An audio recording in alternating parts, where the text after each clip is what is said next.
Yeah,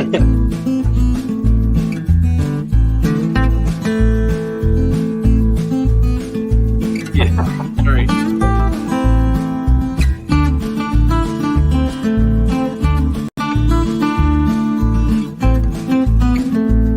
Whoa, this ain't one.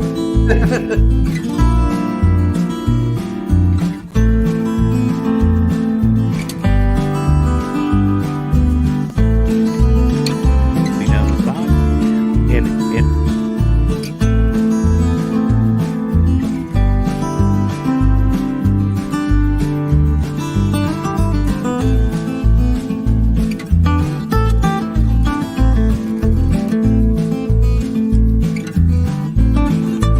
but I appreciate everybody on the chat tonight for your comments.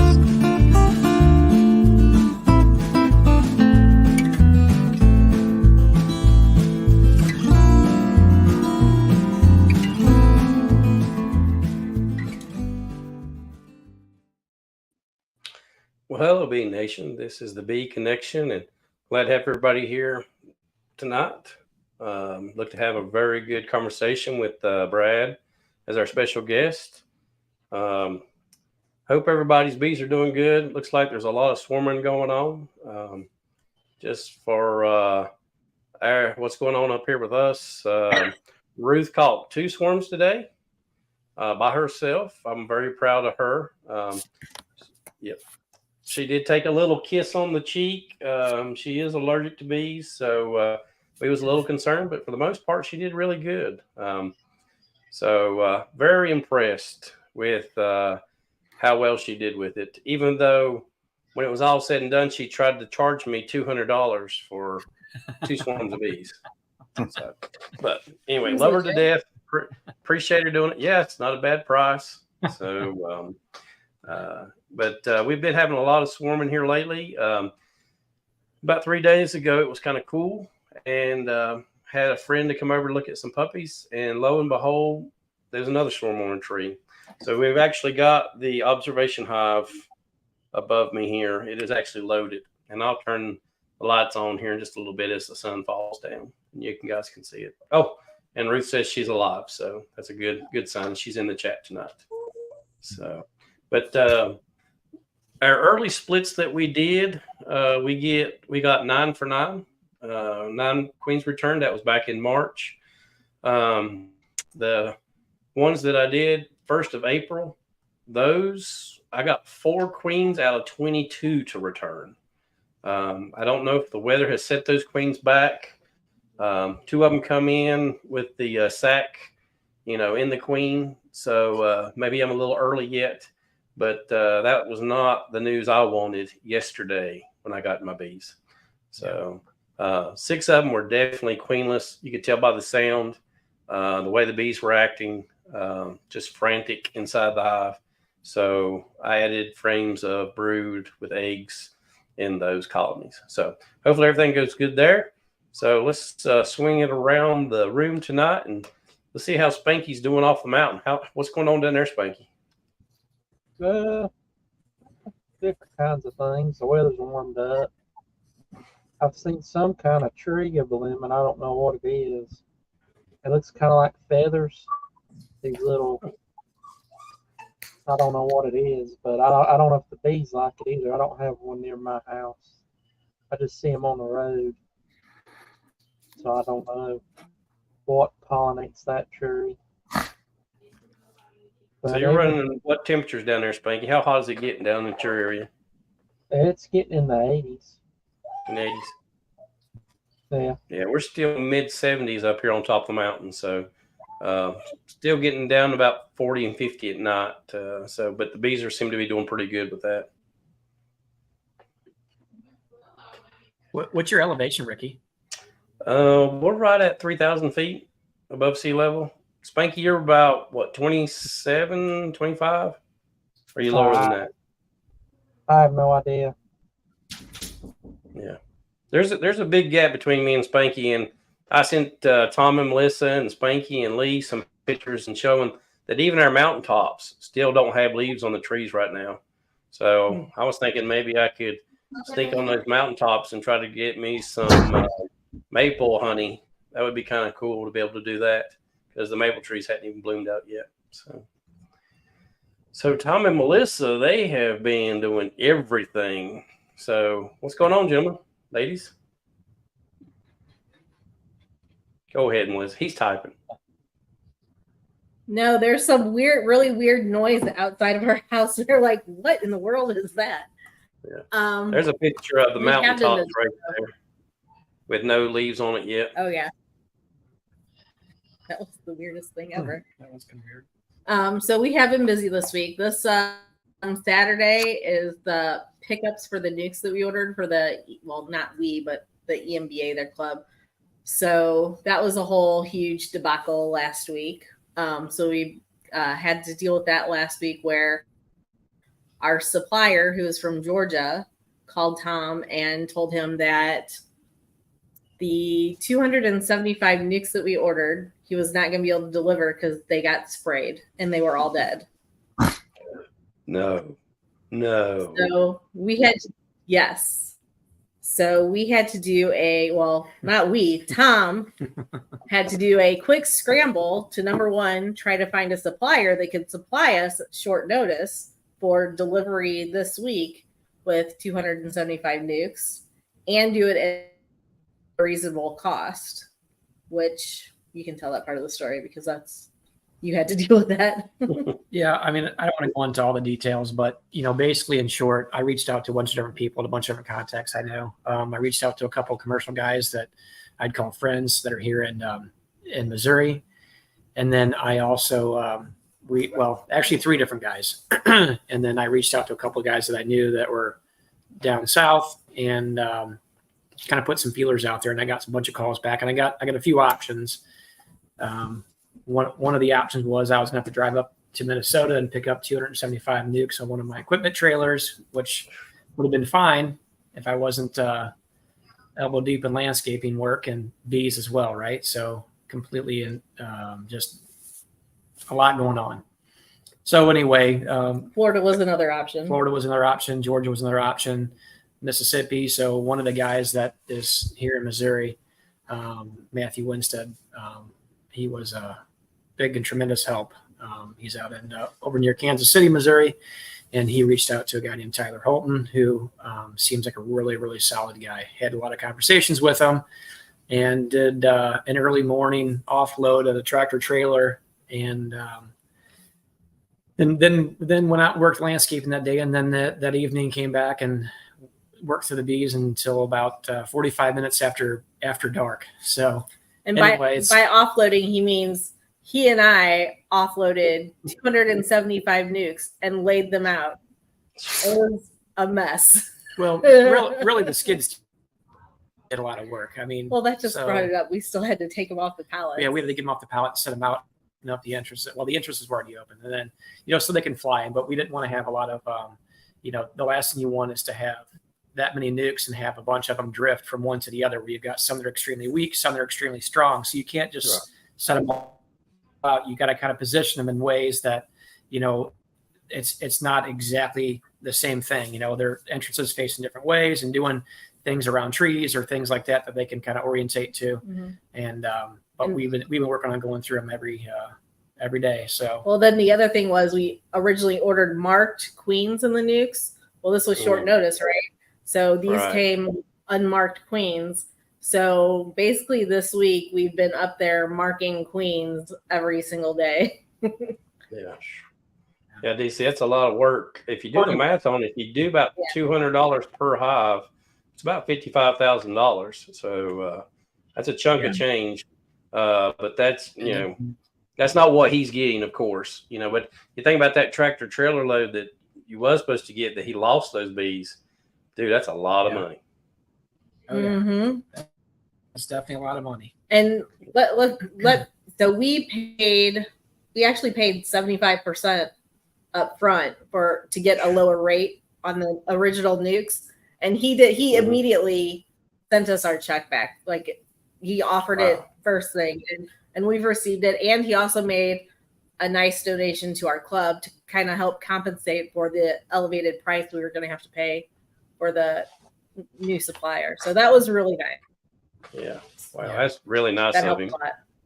He wants your business. Yeah, taken you know, the care of. business talks about it. I Yeah. was talking with him a little bit where he said, you know, when most beekeepers, especially commercial guys, will have insurance.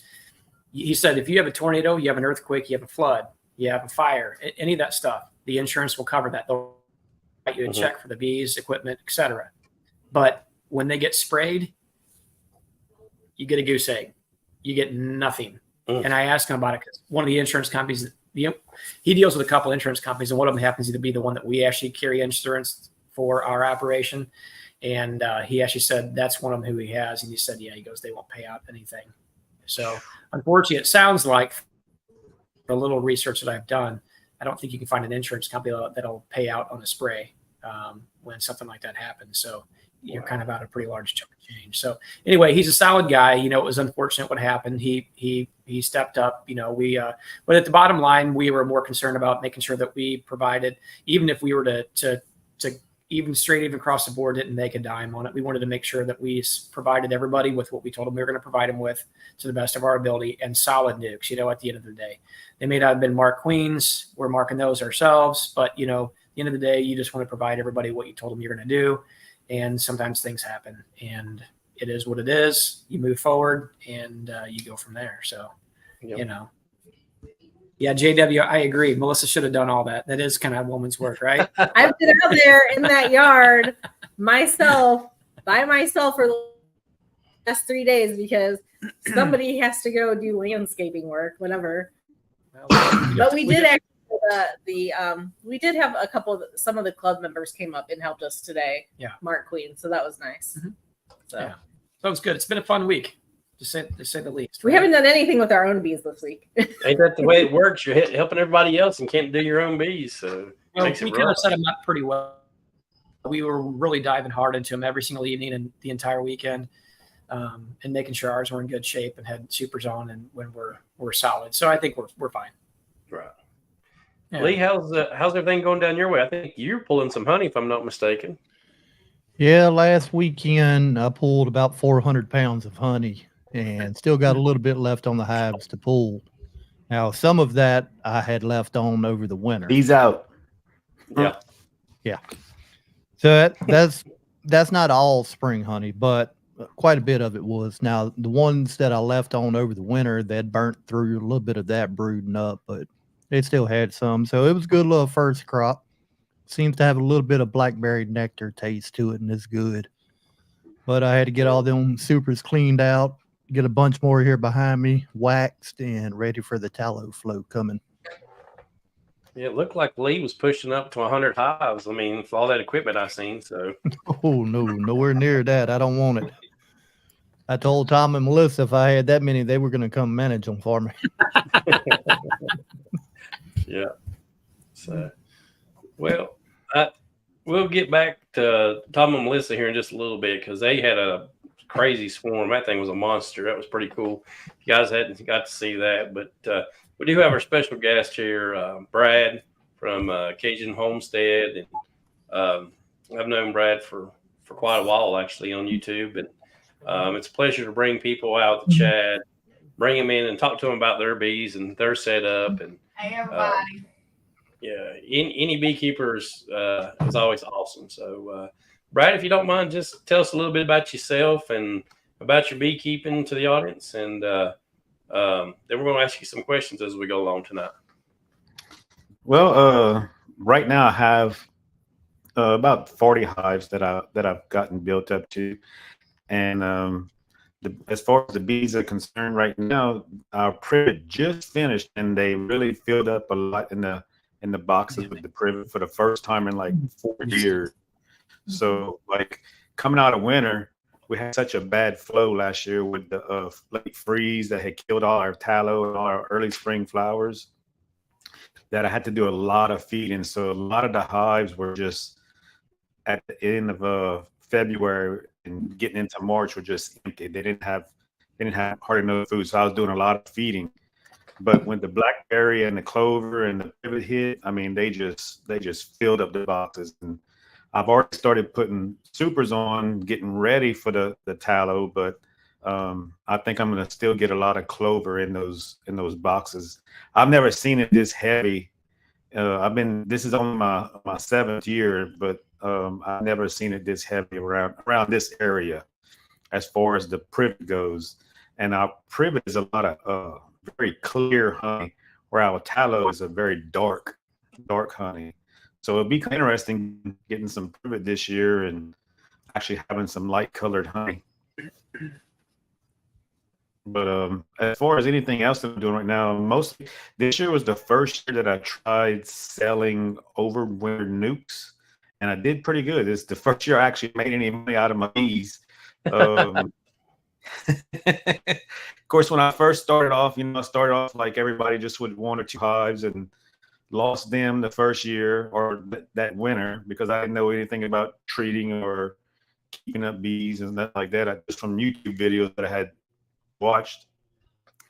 And then, like the second year, got some more bees and started catching some in some swarm and built up to like 5 or 6 and was doing good. Had got built up to about 30 hives. And then last year, coming out of winter, lost 50% of those, got knocked back down to 15 because of the mite loads in them mostly.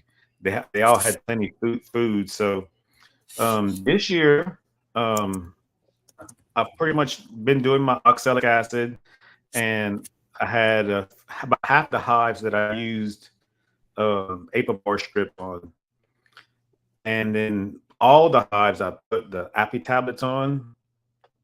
And I don't know if it's a combination of all 3 or just maybe the mite loads dropped for the winter time, but I didn't lose any hives to mites. I lost 2 to old queens that had failed during the wintertime. Their brood nest, they spotty brood, but all my other hives, really, really strong hives. And this was the best year I've had so far in 7 years of beekeeping. There's just everything coming out of February, especially like my overwintered queens. I was able to pull nukes out of them, pull the queen, and then leave enough bees. And I'm talking like I have those Apame hives and 7-frame nukes. I love those And things. Yep. I was able to keep 2 frames in the hive with brood and stuff, and be able to sell an overwinter nuke and still have enough bees to make another hive. Yep. But the only downfall I had was last year I bought a bunch of late season queens, and hardly any of them were any good. I've had to replace them this year. They made it through the winter, but all of them except for 2 hives had spotty brood. And I'm just guessing it's because they were so late in the season they didn't get bred well or something like that. Mm-hmm. But the ones that I grafted midsummer, the boxes were full. I was able to offload those and sell them as overwinter nukes. So that worked out pretty good for me. So what was the time frame that those queens didn't do good that you grafted late or made queens late? The ones that I bought late, when I got them, first thing I noticed, even from me grafting my own queen, I've always just multiplied with swarm cells. I'd split, either do a walkaway split, or if I had a hive that had swarm cells, I'd make a bunch of splits. I tried buying queens late, and when I got them, they were small. The queens looked like virgin queens almost. They were supposed to be mated queens, but they looked like virgins. That's how small they were when I got them. I've bought 1 or 2 queens before from local guys, and the queens were a lot bigger. But these were small. I put them in the hives. I added a lot of bees, to get them started off. Some went in 8-frame hives, some of them went in 5-frame nukes, but a lot of bees. And just throughout the winter, the brood nests were just very spotty or small. And come around February, I had to get rid of them just to just to keep the hive from dying out. They had gotten down to like 2 frames or 3 frames of bees, and this just steady dying off. Not dying off, but the bees were dying off. They wasn't making enough brood. And around here, we have such warm weather that if she don't produce during the winter, the hive is going to be very small because we fly all throughout the year. So the bees stay dying. They dying all year long. And it's just not a good thing not to have a healthy queen throughout the winter. So can you read queen during winter down there where you're at, you and Lee, or is that something you guys don't do because you're not got enough drones still? Wait, David? So can you read queen during winter at in your location, or is that something you guys can't do? No, they don't. They'll produce brood as long as you're giving them some kind of pollen substitute throughout the winter, but they don't produce any drones. So every now and then you'll have a hive or two that'll actually have a few drones in the hive throughout winter, but nothing that I would risk mating because it would be a good mated queen. Okay. But as soon as I see drones going in the hive in late February, getting into March, I'll start either splitting and grafting in. Once the drones hatch, I'll start grafting. That gives them like 2 or 3 weeks to mature, and usually it works out pretty good. So for our audience, exactly where are you located at, Brad? I know Lee said somewhere she's north of him, so let's know where you're located at. Central Louisiana in a Valls Parish. It's right in the middle of the state. Wow. We're next to, our parish is next to the Mississippi River. Okay. We border the Mississippi River. I'm sure your bees really do great down there with that water, that river and everything. That's got to do really good. Like I said, if you feed pollen patties throughout the winter and you got a good queen, she'll raise brood all winter long. And you could really, if you want to, you can have bees ready like to go to which a lot of the big guys around here do go to California and stuff with their bees, to pollination, because they can raise big hives throughout the year. And we got a lot of big beekeepers around here. I mean, they got like anywhere from 4,000 to 8,000 hives. Wow. They have 18 loads of bees that ship out throughout the parish. You can tell when they're fixing to go to California because they set their staging yards to drop their bees off. And then right now, I just saw some that are coming back because they're back in the staging yards again, making their trip back from where they were coming from. That's amazing. Do you do any of that? Is that something you'd like to get into, Brad, is sending your bees out to California, or you just want to stay as a backyard beekeeper? Yeah, I'm trying just to work my way. I sell honey, but the way I work and stuff, doing the job that I got, it's hard to sell honey. Like right now, my mother-in-law across the street, she's actually selling the honey for me. I just send people to her house and they pick it up or whatnot. But I rather raise nukes now that I've gotten into it pretty good and I can graft pretty good now. I'd rather just raise nukes and raise queens in midsummer when there's a lot of drones, or early summer when there's a lot of drones, and you can have a good queen mated and sell them as overwinter nukes, and because they come out in the winter just busting. Yeah, and you can sell them early, so because you have your nukes ready before anybody else has their nukes. Yep, that's right. Their nukes ready, and there's a strong, proven queen going over winter like that. So it's definitely a better buy for a customer. Mm-hmm. And the nukes that I sold early with those queens, at the end of February, the guys have already told me, "Hey, we're going to get honey off these bees this year," because they're already into double deeps, where a lot of people are just getting into their nukes right now. So you got to wait till the next year. Right.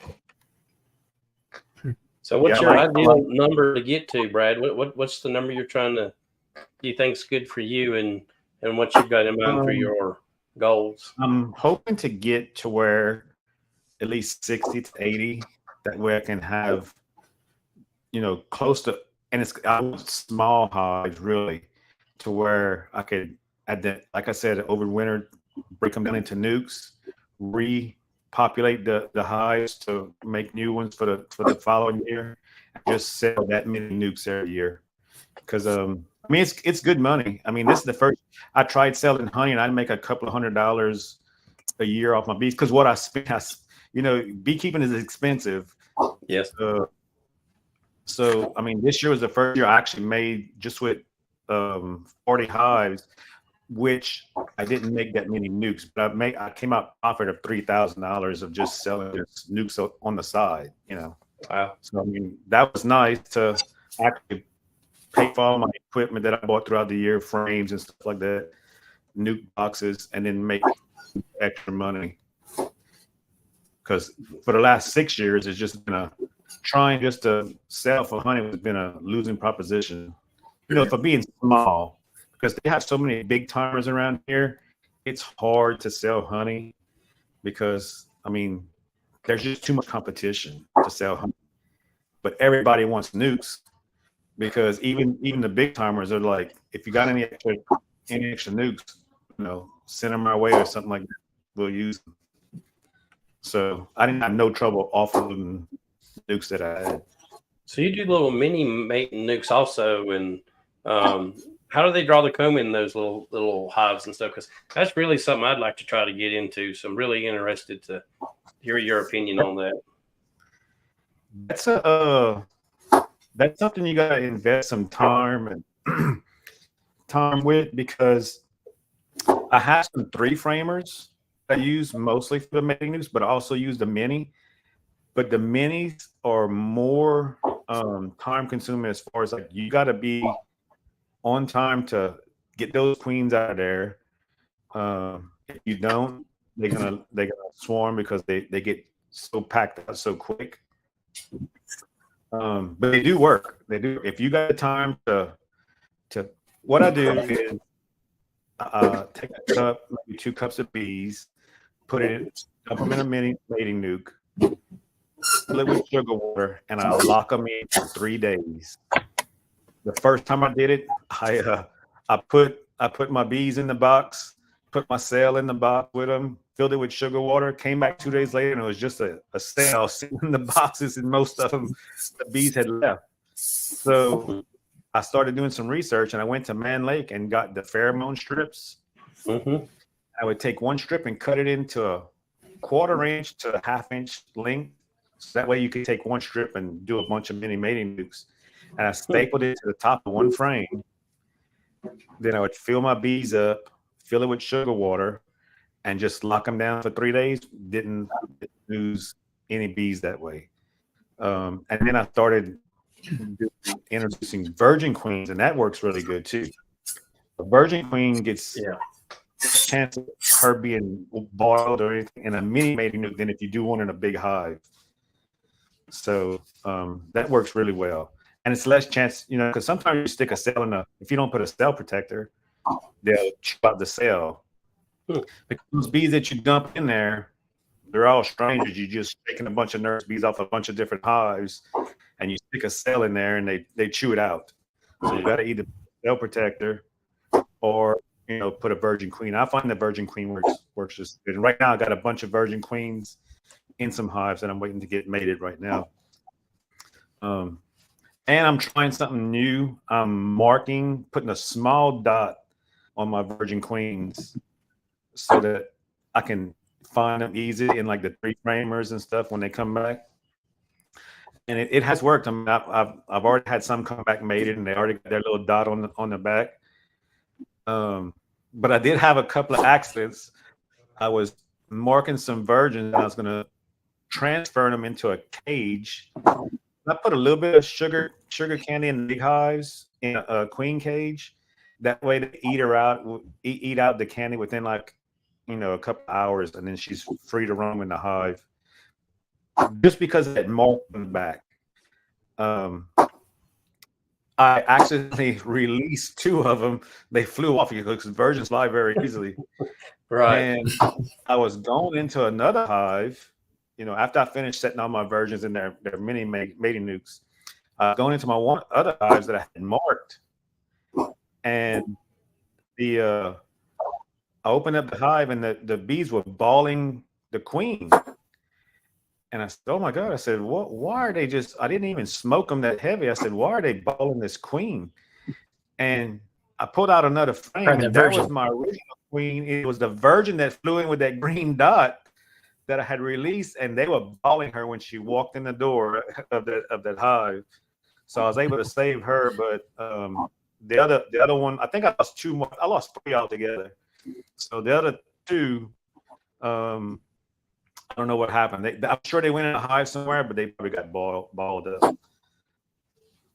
Because I had that exact same thing happen to me about a week ago, where I opened up a hive and looked, and I seen a ball of bees. I was looking for the queen. I think I was going to mark her, and I seen a ball, and I took my finger and I ran it through there, and I realized there was a queen in there. So you know how hard it is to get bees off of a queen that they're balling. I mean, it's like trying to pull Velcro.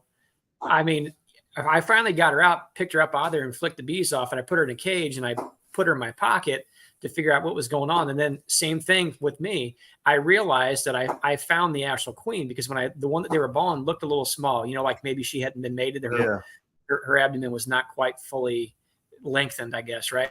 Mm-hmm. And same thing. I haven't had that happen very often, but I often wondered that if a virgin flies into the wrong hive by accident, maybe they're close, or things aren't, just by accident that happened. And I physically seen it, and that other queen was in there doing just fine. She didn't even care. The other bees weren't going to have it though, No, she, like you said, my other queen, when I found her in the frame, she was just going about her business lane. But in the bottom of that hive, they had a golf ball size of bees. They were going to town on that virgin. And the reason I knew she was in there, I heard her piping. She was piping because they were going after her. And I started looking at the bottom, and I said, there they are. I said, I was wondering why they were balling the queen. And because I've had a hive, especially if you've got a meat hive, you use a lot of smoke. Sometimes they ball their own queen because they get so angry, and you smoking a lot. And I've seen where my queen was in the hive get balled, and I couldn't stop them no matter what I did. Separate them, whatnot. But getting back to virgin queens, when I'm doing everything in one yard. I'm not like a big beekeeper that has a bunch of yards where you can do stuff in. So I'm grafting in the same yard that my nukes are in, my big hives are in. So last year I grafted. My first round went great. I put my grafts in, my virgin queens in my hive. The next time I grafted in my grafting hive, all my cells were ate out. A virgin had went in my queen hive, where I put my grafts at, and she had killed all the grafts. So now I have to, what I do it in a double deep, and I put me a queen excluder, and then I graft on top of that queen excluder. That way, if I get a mated virgin that comes back into the wrong hive, she can't go up there and tear up my grafts. Yeah. Because that ruins the whole hive that you created. You spend all this time getting all these nurse bees and brood into this one hive so you can graft into, and here comes a virgin flying into your hive, or a mated queen. She comes back into the hive and just ruins everything you just did. Yeah, you have to be careful. Sometimes those virgin queens they're not filled out all the way, and they will actually slip through there. I know that I have had that happen before. When a hive was requeening, I let them do it. I left the honey supers on, and I had a queen excluder on because I had drawn comb up there. And I checked back, and I noticed I had brood up there. The only way that could have happened is if there was a second queen, and I didn't realize it, which is a slim possibility. Yeah. But more likely it was that virgin queen came back, snuck through the queen excluder, and then by that time she started to lay, she started to thicken up a little bit and probably couldn't get back down. So I think that probably is a good deterrent anyway, but sometimes they can slip through those queen excluders when they haven't fully. If they're a small queen that didn't get enough raw jelly and stuff, they can slip through that excluder. Yeah. But so far this year I haven't had one go in there, but I do know from this experience with those virgins going into the other hive, if you let one loose, she's gonna find a hive to go into. Oh yeah. You know, she's gonna go somewhere to. So I've had that happen yeah. or two when if I caught a swarm or trying to, a virgin or one that hadn't been laying long, that they can still, until they fill out all the way, they can still fly up off the frame a little bit, and you can tell they get a little bit runny on there. And I tried to mark one before, and she ended up flying off, and you're trying to follow her very quickly, but if there's a lot of bees in flight at that time, it's difficult to find her. So what you do is just step back and then just kind of watch the entrance or leave the top open, hoping that she flew back in there. And then usually at that point in time, I'll leave it open for a handful of minutes, and I'll just close it up and just be done, because at that point in time, good luck trying to find her, and then come back to it another day after things have settled down, and then try to relocate her. And the few times I've had that happen to me, I've been able to locate the queen back in there. So she would fly up and around, then she'll land back on the entrance, or she'll land on the top of the frame and then walk down. Yeah. Yeah, it's you get lucky because it happens a lot, and they'll find their way back in. If they're in that area, they'll find their way back in. The only thing is when you got hives close together, sometimes they'll walk in the wrong door. Yeah. I've had that happen. I've a queen out of I had those pro nukes, and I had them all tight together, and I was digging one box. I had made a queen, and she just flew up in the air and went right back down. And when she landed on the next pro nuke. And that was some balling. They just came out of there and just started balling on her right away. I was able to save her, but when you got them close together, they will get, especially the pro nukes. They're all the same. Mine are all the same color. They're all yellow and orange. Right. So it's kind of confusing for them. But the last time we bought the pro nukes, we actually bought them with there's like 4 different color lids you can get now. So they don't just have the yellow anymore. So we tried to, when we were setting out even all those nukes that we had put out, we tried not putting like one that way. We tried to kind of break them up a little bit, you know what I mean? Just so that the drift, we weren't using it for queen rearing or mating or things of that nature, but just to minimize drift too. Yeah.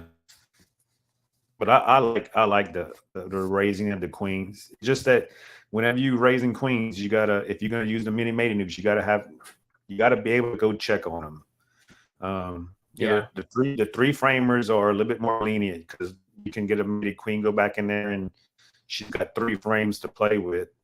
But the mini mating nuke, it fills up quick. Oh yeah, that's mainly what I use as a 3-frame mating nuke here. I talked to a commercial guy that's in Missouri, but that does a lot of his overwintering, queen rearing, and such down in Texas. And I asked him about them. I said, "Would this be something that would work out for what I'm looking to do?" And I explained it to him. And he actually said, "I would tell you not to do it because I'm a little bit too far north." And he started giving pros and cons to them. And he said, we can actually try to raise queens a little bit earlier down south. But he said here in Missouri, from north to south, he said it's just not quite warm enough for that. And so because my thought was maybe I buy a handful of them and do the same thing that you're talking about there. But it sounds like it's a good operation for you all down south where your climate stays much warmer and more consistent even in the winter time or early spring, late fall. Whereas here where I'm at, we still have somewhat of a winter. So it just wasn't working out quite as well. So it's interesting to hear you talk about them because I had a little bit of interest earlier this year, in looking into that. So they are easy to find a queen. Now, when you go to look for your queen, it's very easy.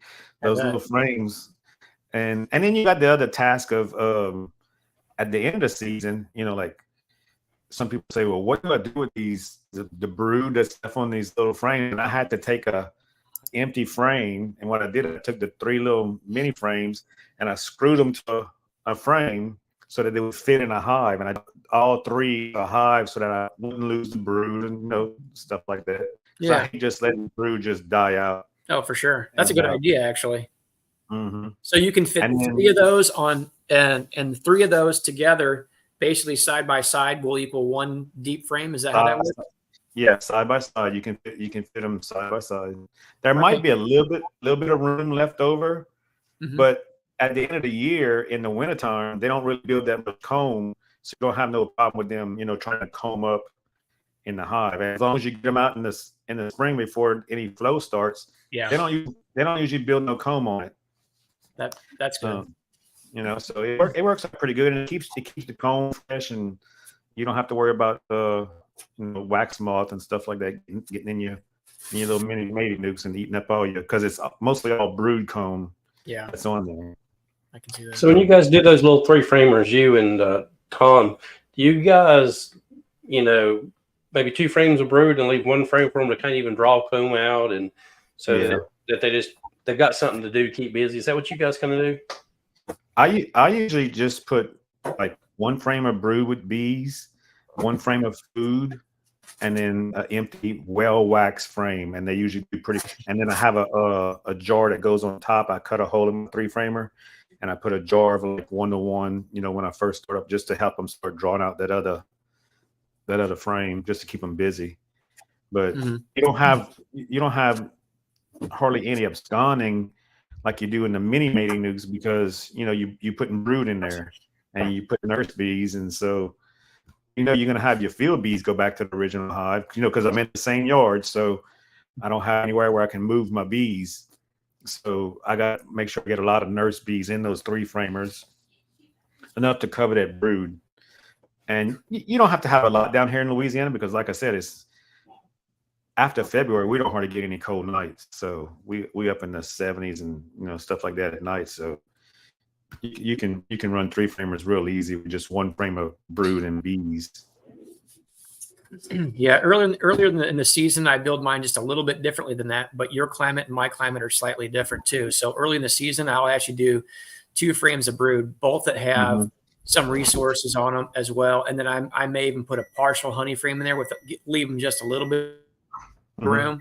But then I'll usually throw an extra shake of bees in there if it's early on. That way they don't have to worry. I don't have to worry about them keeping anything warm.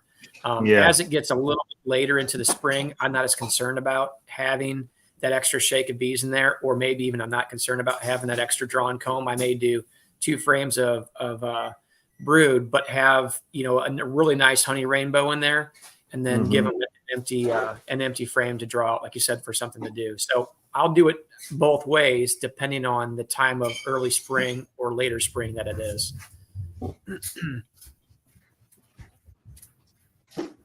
So Ricky, you thinking about getting you some mini mating nukes? Well, yeah, I really been thinking about it, and especially after I think it was Karen Teague was on the live stream, and I bought a breeder queen, so just trying to figure out how to make the most of the money that I invested in that breeder queen. I do have a queen rearing horizontal hive, 12 chambers, but those are kind of tight. So I'd really like to maybe try the mating newts out and see how that goes. Yeah, and spread them out. Yeah, spread them out just a little bit more. Yep. Because it looks like so guys, Motherlode actually makes those small little mating nuke frames too. I don't know if you guys know that. Oh, I didn't know that. It's like a half frame. Yeah. Check out it's Nick with Motherlode. Superb guy. The guy's top notch. Look on his website, and I'm pretty sure he has them. He actually introduced them. Well, I think he introduced them at Nobby here this year. He may have had them longer than that. I think if you go to Frederick Dunn's, he did when he was there at Nobby, he interviewed a whole bunch of different people, and Nick was one of them actually, and he kind of highlights them. So if you're looking to kind of see what they look like or understand them a little bit, go to Richard Dunn's channel, and then check it out from there, because he actually does a small, like I said, interview with Nick on that. So there are people who actually make it too. So do you think it's a good idea, Cajun, for me to try those little mating nukes out for my operation here? Yeah, I'd really like to get up to maybe 100 hives, and I think right now we're pushing 38, not counting the 2 swarms my wife caught today. So, do you think that's a something good I should try? Yeah, I mean, if you want to get a lot of queens, the only thing I would do is like to weed out your bad queens. Is take them out of the mini mating nukes and move them into a nuke or something like that, because you can't. It's hard to get to pattern the queens in those mini mating nukes because they do so much backfilling with nectar and stuff, and so she looks like she might be spotty laying, but it's actually a good queen, and then some of them actually are bad queens. So you don't get a lot of time to check out to see what's what in the mini mating nukes. So one of the things I did was I went ahead and made the splits. I did almost about 20 some splits when it's all said and done. And the bees are kind of spicy. They're not very friendly. It's not bees that you want to, sell or give to anybody else. But they're very robust to this area. They seem to make it through winter really good. But what I want to be able to do is take those queens out and introduce new virgin queens into those colonies and just, allow those colonies to grow with those new queens. So that was my ideal. But to push up to 100 colonies, like you're saying, is pretty expensive. And so I've got to figure a different way of doing that. Yeah, you think you have a lot of frames and stuff until you start building up colonies, because then when they actually start getting into double deeps, 20 frames don't go very far when That would help. So if I had all of Tom's frames and hives bodies, I'd be all right. Come on. We're out. Hey, I am literally, I have like maybe, I don't know, 6 or 8 boxes left, and I think I'm out. So I have to order them. I was just telling Melissa today, I said, I need to order another pallet of frames in here. I said, like ASAP, because probably by in another 6 or 7 days, I'm going to be completely out. Now I have supers, and I have frames for that, but I don't have any more deeps. I am almost completely out. So it's time to order up another pallet. Frames. So Yeah, I go to the lobby. That's one of the things, right? You're there and you say, "Oh, I've got plenty of frames. I've got plenty of boxes. I'm okay." And then you think, "Oh, I could have saved all this money at the expo, and gosh, why didn't I do that?" So luckily we have Daniel from Golden Bee, who's out there on the other side of the state. That's where I get all mine from now. I've done that for the last couple of years, and he's a solid guy. You met him, so yep, he is outstanding. Hey, Brad, when are you going to come up to the lobby with us? When you going to take part and be with us one I came up. I went up there 2 years ago. Okay. I didn't go this past year. Huh? 1 year ago. Yeah, 1 year ago I went up there. Okay. Yeah, this year I didn't get to go. It sometimes it falls along the hunting area. January 1st. Well, I think it's going to be January 1st this year or something like that. January 2nd, maybe. The Nabi, I think I heard him say. So But yeah, Sandler on here's got a question for you, Brad. She says, "I'm a little late. If I heard correctly, you prefer 3 frames versus 2 frame mating nukes. I am building 15 at the moment." Wow, that's really cool. Yeah. As far as I never had a 2 framer, but I will tell you this: I made my 3 framers and I made them a little too tight. When the bees really start drawing them out and stuff,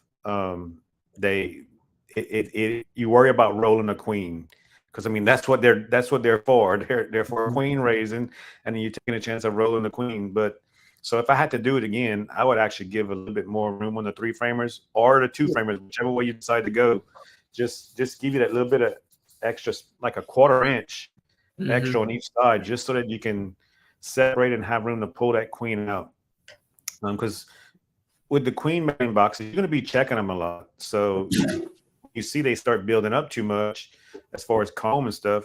You can pull that comb out, get you another frame, put it in another hive. That way you don't have to worry about them, swarming and stuff like that. But you don't want to roll that queen, because a lot of my 3 framers right now only frames in them, and it works out nice because I can reach in there, and because I'm constantly checking to see when they come back. So I just pull that frame out. It's easy. You don't have to worry about rolling the queen or anything, and they don't build any burr comb and like that right now. As long as they have room to do something, on the frames, you don't have to worry about it. But yeah, no matter what I made, 2 frame, 3 framers, I wouldn't make them tight, because That's really good advice. I built a bunch of 2 framers and a bunch of 3 framers. I prefer the 3 framers over the 2 because, like you said, it's tight. It's hard to get. If you do 3 framers and you have 2 of them that have brood on them or resources, and then one of them that's an empty frame, it's really easy to get your space back by pulling that empty frame out, setting it aside. Because if there's no comb on it, it is highly unlikely the queen won't be out there, right? Yeah. So then you can now move your frame over and then pull it out. So that's what I found with mine too. I don't feel like I made them too tight because I gave them just a little extra room, but it's still difficult to pull 1 frame out of a 2 framer when you don't have much room to deal with. So if I was going to do it again, and we probably are going to build a lot more 3 framers, I'm not going to build any more 2 framers for myself. Just So because how much plyboard does it take you to build 3 framers? How much can you get out of 1 sheet of plyboard? Well, I've never guessed, but you can get quite a few because, I mean, your sides are standard, and then depending on how wide you go on your 3 framers, I mean, you're looking at what, 6 inches at the most, or 5 inches, something like that. But the problem I did because being a rookie, because I made those early because I thought, hey, I'm getting 2 boxes of bees, I'm gonna make me a whole bunch of little mating nukes, and I'm gonna really increase this, but that didn't work out. But what I did, I made me just 1, and I put 3 empty frames in, and I said, "Oh, I got a lot of room in there, so that would be good. I'll make all the others just like this." And I didn't realize once the bees put all their stuff on it, their wax and stuff, it really tightens up. So you better off if you're gonna start out, go get you 3 frames out of a already made hive, stick them in a one, and see how much room you need. Yeah, that propolis between each frame really starts taking up the room very quickly. Yeah, and I fight with that because down here, I don't know what it is, or if it's the bees I got. You have to squeeze those frames together, or they just build up that propolis like crazy. And I'm thinking even getting in there and pushing the frames apart, because I still get propolis all the time in my frames, and make it a habit of pushing those frames together. But I'm constantly cleaning off the side of the frames. So Morris Homestead had a question here just a second ago, and I think it's a pretty good question. He said that he put wax on some foundation, and there it is, and the bees won't touch it now. He thinks he may have overheated the wax too much. How can he fix that? What do you guys think? It is possible to overheat the wax. If it does have a slight burnt smell, they're going to be much less likely to work it, for one. I would use a higher quality wax, something that's a little bit, doesn't have to be cappings wax, but something that's not darker wax or too dark would probably be helpful. And another thing that I would add is, are you certain that you have enough bees in the lower box to be able to work out those other combs? So, the more bees there are, the better off you'll be as far as drawing comb out, because you need to have that right age bee to be able to produce those wax. And I think that's the middle age to later bee. I don't think it's not a nurse bee. A nurse bee can't do that. So having a big population to do that will also help. But it is very possible that if you overheated the wax or burnt it, it is possible they won't touch it. Yeah. And I don't know what his situation is as far as, did he put like 10 frames at the top and didn't move another frame up? That helps me draw comb out of the top, or helps them get started moving from a brood up. Yeah. And it helps start them on the next 2 frames of wax. I used to think, hey, let me move this frame of honey up, and maybe and all they do is make the one honey frame wider into the other frame. So I just moved some brood up. But I did notice something. I ordered a bunch of they had a sale on Vivor of boxes, singles that came. No, I'm sorry, it was single deep with 2 supers, and they want to sell like $100 for the whole hive. The bottom board, the 3 boxes, all the frames, the inner cover, outer cover, and all that. But the frames are garbage. Every time I go in a hive and I have a frame that has wonky comb on it, or not drawing it out, it's one of those cheap plastic they're real thin, they're real flexible. They're not like the other plastic foundations that are stiff and have deep cells. Even they almost look flat. The bees will not draw them out unless you just put heavy wax on them.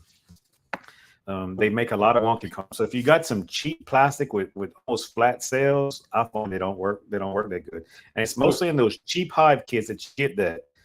If you buy them on Amazon or through the Vivor app and stuff like that, they got a bunch of others. If you don't have a good plastic frame foundation in there with the right cells and stuff, they just make wonky comb on it. So I like the acorn. You should always buy American frames, American plastic, not the Chinese stuff, right?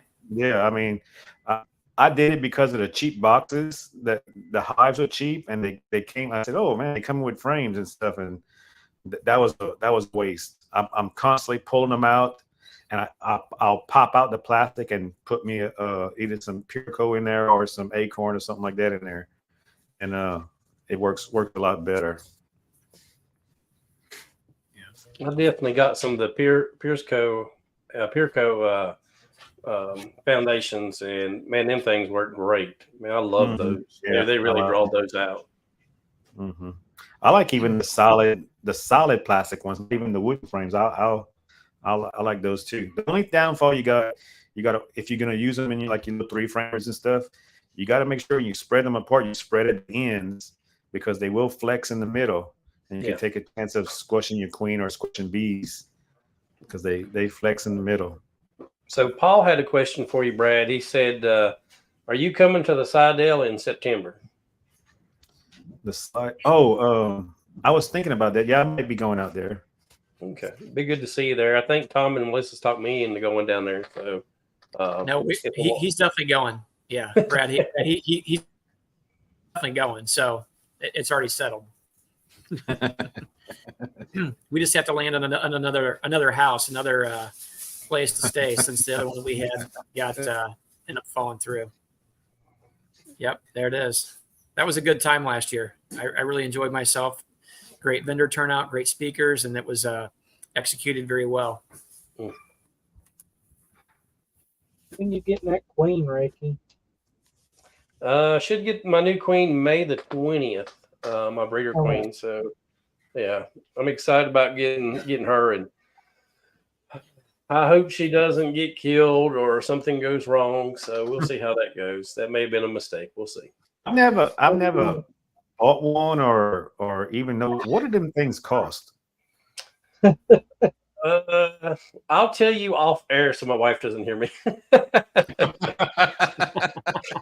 I know she's listening right now, so I'll send you a message, Brad, so you know. I'll say they're north of 500. How's that? Oh, okay. Yeah. The way I accidentally killed him, I wouldn't want to get one. Man, that's you gotta be very careful. Yeah, well, you invest that much money in one bee. Yeah. So they can ball her. They can do lots of stuff. She can not lay good. We'll see what they do. Yeah. And just check out every time you work a hive, how many dead ones you got that you done accidentally smashed and stuff like that. Yeah. I talked to Greg Burns about it when I first decided to buy one, and he put his hand on my shoulder. He's like, "Rick, I wish you talked to me before you done this." And he went through this big long list, and I was so excited. And he popped my bubble and was like, "Oh, I don't want to hear what you have to say, but I'm glad he told me. So at least I've got some good information of what not to do and what to expect." And his biggest thing was get as many as quickly as you can. So that's what he told me. Okay. I'm listening. I seen a video with Bob Denny. He was doing a video and he was showing his queens, and the worker that he had. He was videoing, and the worker that he had pulling the queen out to show her. He said it like 2 or 3 times, and we're gonna be careful getting her out the hive, and we're gonna be careful getting her out the hive. He was like letting that employee know, you better be careful getting her out the hive. But he was doing it in a nice way. Yeah. So yeah, they can. I imagine they get pretty expensive. Yeah, and those that he was buying, if I'm not mistaken, were well of over $1,000. So Oh, really? yeah, Ruth reminded me here. We bought a white peacock to do some pie peacocks, and we had that thing for 2 weeks, 3 weeks, and it died on us. And we spent way up there for that. Yeah. So, but that's part of it. When you have animals, they die or things don't go the way you expect it to. So you just take as many precautions as you can, and that's the good thing about coming on here talking to everybody, and Brad and you guys that do a lot of the queen rearing and gives me better ideas, and I think so. Anyway, so she put it on there. Hey, you know what? We've talked about all the bad. We've talked about all the bad, but you know what? The good side is you could take and triple your money on that, right? Or maybe even more. Yeah. So, we could talk about that too, right? Yeah, exactly. There's not going to be any reward if there's no risk. That's correct. That's correct. Ricky, how are you gonna raise your new queens off of her? You're gonna graft her? Or you're gonna let her make swarm cells? Well, I'm definitely gonna do some swarm cells, and but I'm gonna do some grafting, and that's one of the other things is my grafting's not that good so far, so I've not had super success. So I'm going to be very innovative in some of the things I'm going to be doing. Well, I'll tell you what helped me graft. I was trying to use new comb, using where a queen laid up on some new comb and stuff. I used a little cheap Chinese grafting tool. Yep. And it would poke either through the side wall of the cell or at the bottom. So now I started pulling frames that are real dark, that are actually they've raised a couple of rounds in there. And to me, it stiffens up that cell, and it's easy to make that little bamboo shoot curl. And I mean, it works good for me using that. So I don't even mess with the new comb anymore. I can't do it. It's too soft. Yeah. I think what I did the last time that I did the best ones with was I actually broke the cells. I just ripped the cell down and then just kind of went in sideways and scooped, because I didn't care what damage I did. I just wanted those good larvae in those cells. So that's what I did. But there's good tips like taking your cups and putting them in your hive and letting them polish them first, before you use them. There's all kinds of little neat tricks like that. I think it's great. I just like to use a good strong light, and I wear a pair of reading glasses, and that helps out. Something to magnify them cells where you can see really good. Yeah, I think I'm going to really try maybe in my vehicle. I hear like Cayman Reynolds, and I know Greg Burns has done some of those. They graft in their vehicles because that temperature stays good, real moisture still in there, good lighting. So I'd like to give that a shot. To me, the JW, it's live. That's the place on the question he's asking. It's not held by an association. It's by one person. It's called Be Alive Conference and Expo. I just sent you the link through Facebook, so go to Facebook and look at it. That's where it's at. We've been putting the link in the chat there for it. Go ahead, Brad. What was you saying? I was just gonna say that just choose one that has where the bees have been putting a lot of jelly in the larva that way, because you'll pull some frames and it's just a little larva there and hardly any jelly, and you won't have a good take on that. But I find for me it helps better with a lot of larvae in there, with a lot of raw jelly in there. What I do is, because that one hive that I grafted from this year, I just made sure I fed her a lot of the bees a lot of pollen and stuff, and so that way they were good and fed with sugar water and pollen patties. The way they making, but if you got no pollen in the hive and there's not gonna be any raw jelly in the in the little cups, it'll be dry. So when I do grafting, I actually got grafting I do with hives at our house. That way I can just bring the frame in the basement, sit down, and do what I need to do. But I got an OT light from Michael's. It's actually a quilting light. So it has a bright light, and then it has a magnifying thing, and it's like they're bendable, so you can position it however you want to. That works really good. Yeah, that should work really well. Have y'all ever tried? I see the guy at one conference I went to, and he would take the brood. He just put a frame in a drawn comb. He cut strips out with eggs on it, and then just Yeah, I kind of seen mount that to a frame, and then he would just let the bees make cells that way. Real simple, easy. He didn't have to do no work. What do y'all think about that? Be interesting to try. I seen the fat bee man. I don't know if y'all know about him. He did that a couple of times on a video. Okay. Mm-hmm. I just want as many queens as fast as I can get them. So that's my ideal. I've been trying to make queens for the last 3 weeks, but we've been too busy chasing swarms, so I haven't got to do any grafting or anything. Yep. It takes time to graft, and last time I did, it took me about over an hour. I felt like it took me too long to get my whole cell, my whole frame done. Is that something? That time too long? You could be drying. They could be drying out or stuff like that.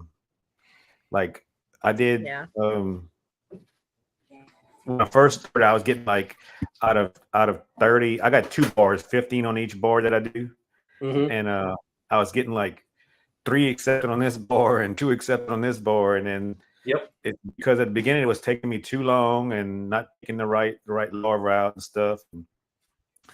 Now, like the last time I did it, I did in like 6 minutes, 5 or 6 minutes. I was done with the whole thing, because you kind of get used to knowing what you're looking for as far as the little larvas. And if you can find a frame that she just laid up the whole thing, like you find it like it's all eggs standing straight up, and you know to go back in 3 days, and you pull out, then all that frame has got all the right larvae, and you can start picking out. That's a good point. So I can just take a whole frame, new frame, put it in there, and look into the eggs are laid, and then 3 days later, I'm good to go with that frame. If you know Sawmill Charlie, he even talked about he buys a timing box where he puts the frame in the box. It's a like a queen excluder box, and he puts her inside, and that way he knows when she lays it up, he knows when to pull it out and stuff like that. He talked about that a lot. Okay. So what Lee just brought up, I just bought one of those actually to try. I haven't had time to try it out, but I just bought one of those a couple weeks ago. Put the queen in there and a frame, and have her lay in there, come back in 3 or 4 days, and that's what you graft out of. Yeah, that's it right there. Also, if you have the I did it with my one of my Apame hives, the 7-frame nukes.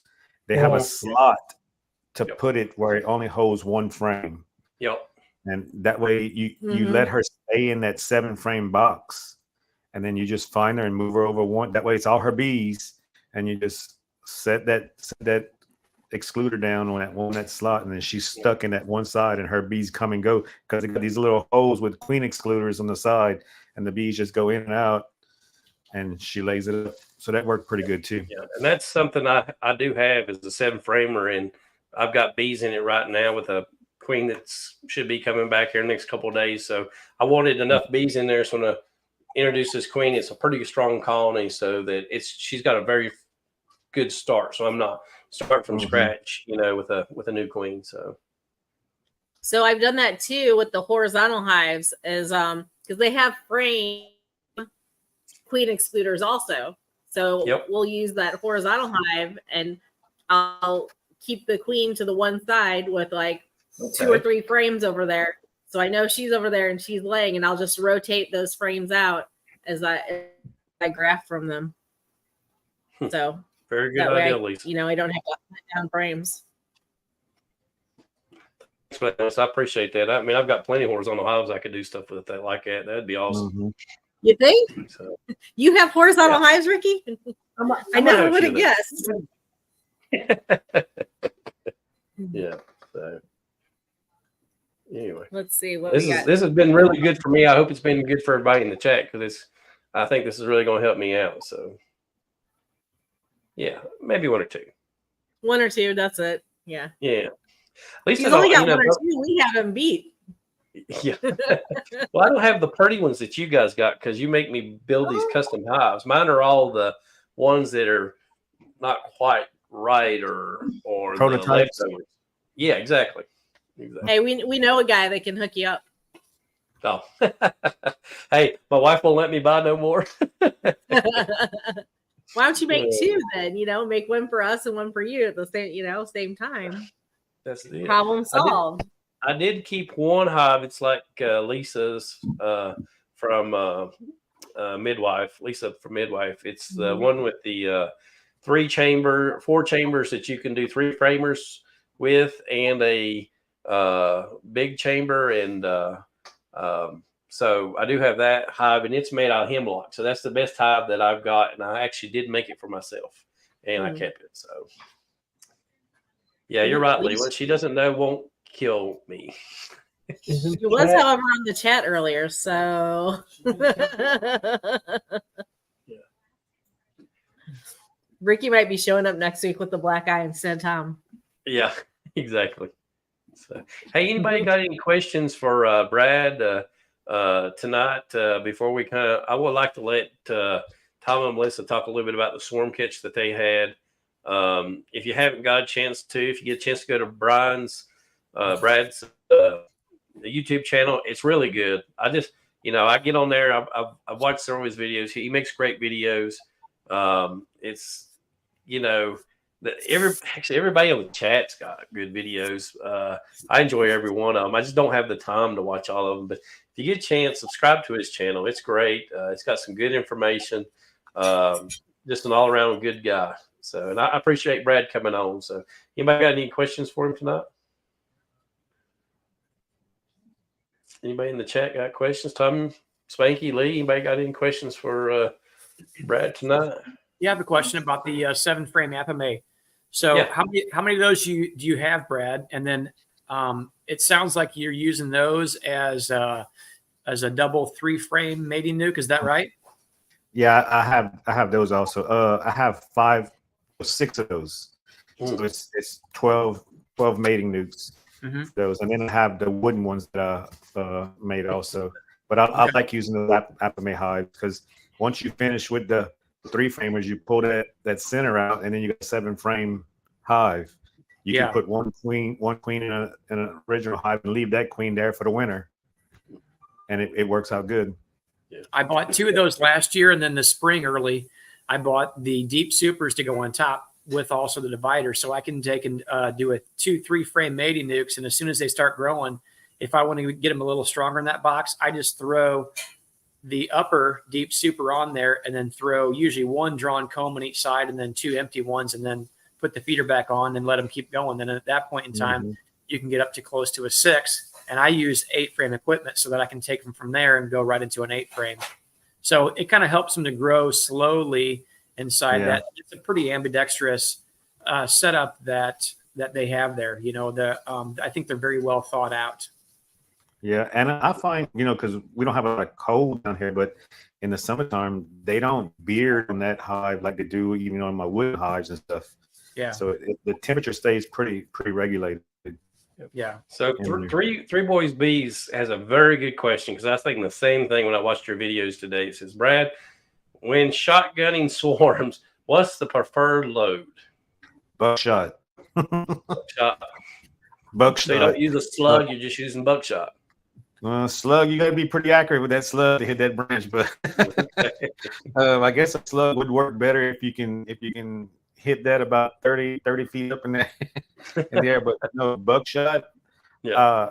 I've done it like 4 times. So I got 2 on video, but fine shot won't break the branch off. It'll make it hang there, and the bees are close. But that buckshot will cut straight through that branch, and they'll drop down. And every time it's worked. One time they fell right down to the box, and they all went in the box. And most of the time, what will happen? They'll fall down. The branch falls down, so the queen pheromone falls with it, and they'll relocate somewhere on the bottom. You just shake them right in the box. Yeah, that's true. So, you're right about that. Because I ain't about climbing ladders on trees no more. Yeah. DC's got a question. Brad, I have a question for you. Why don't you make more videos? Our internet. It's so hard to load up a video. You upload a video, and it takes like 2 or 3 hours.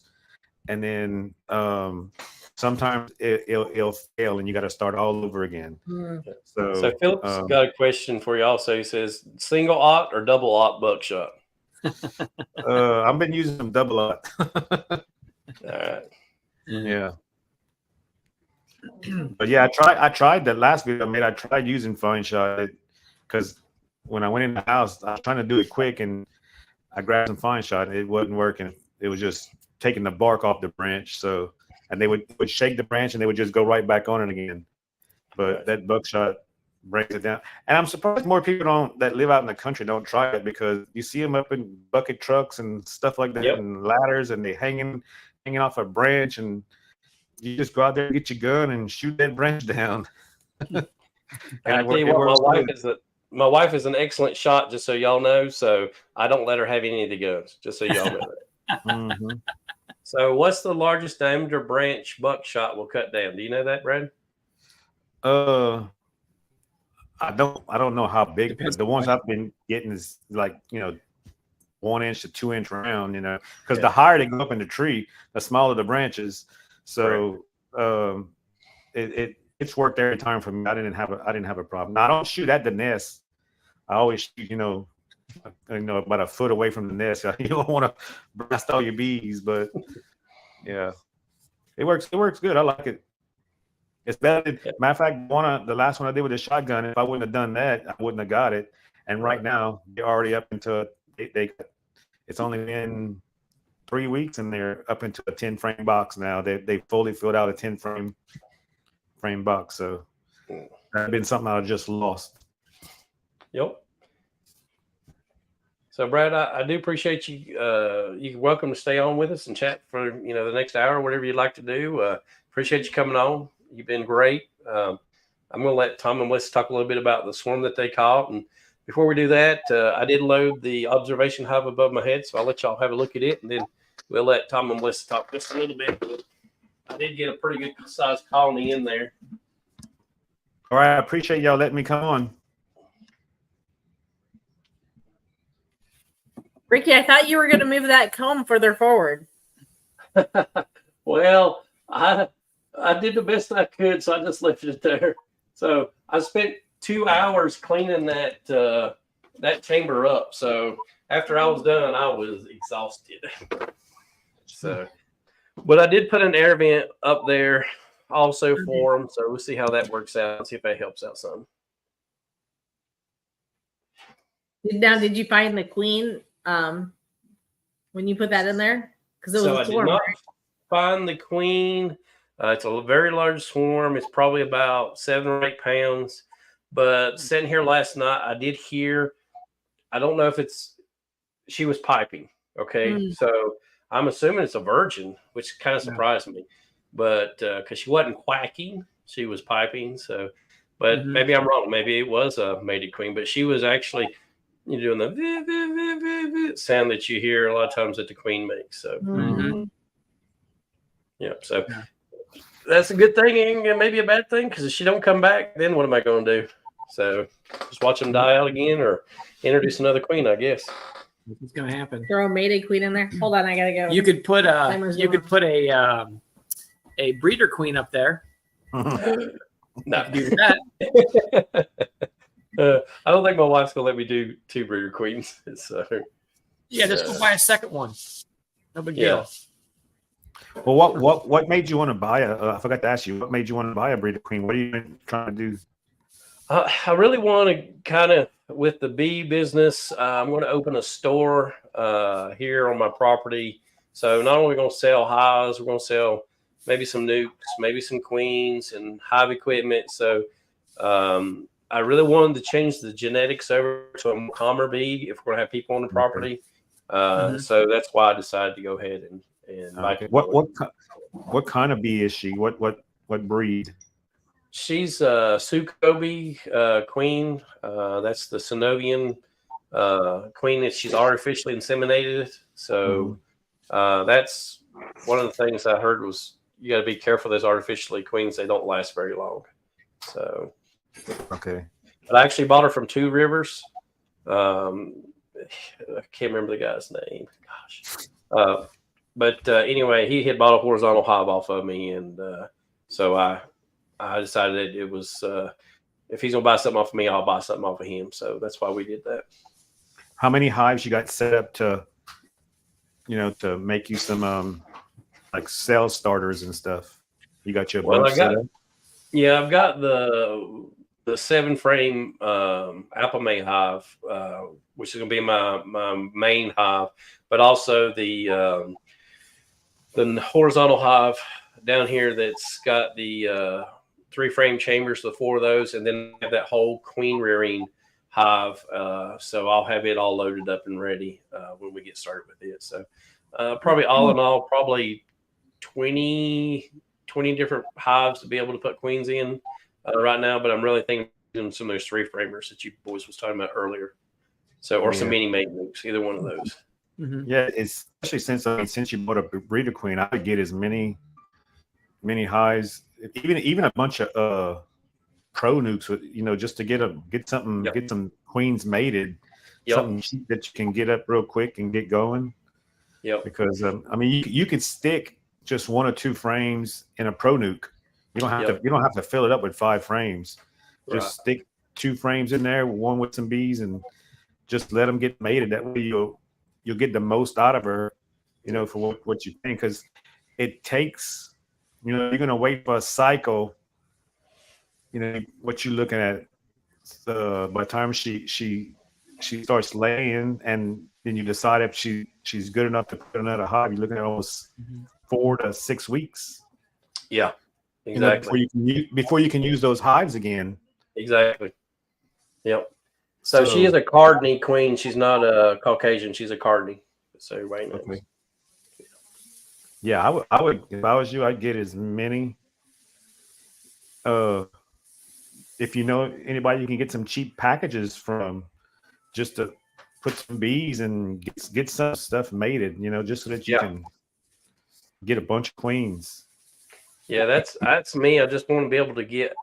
I think I've got enough bees to do as many 1-2 framers, put a virgin queen on it, and let them go out. I think I've got enough bees to do that, but I just hope I have enough resources, because the problem that we have up here is things are just starting up, right? So I've got pollen patties I can put on them, and I can put feed on them, but it takes a lot. I mean, to really keep a colony strong. So that's kind of what I'm worried about the most. Yeah, but remember, a new queen, she's gonna once she gets laying, she's gonna really build up quick. Okay. So, I mean, if it was me, I would spend. To get a lot of sugar water and a lot of pollen patties, and just keep them going until you get, like, even since you're starting out now, the fall flow, to let them stock up on feed for the winter. Yep. And just reduce them back down, like, into your horizontal hive, just so you can have those queens for next spring. Right. So do you think I can overwinter 3-framers, Brad, or do you think that's something that I shouldn't try? Where are you at again?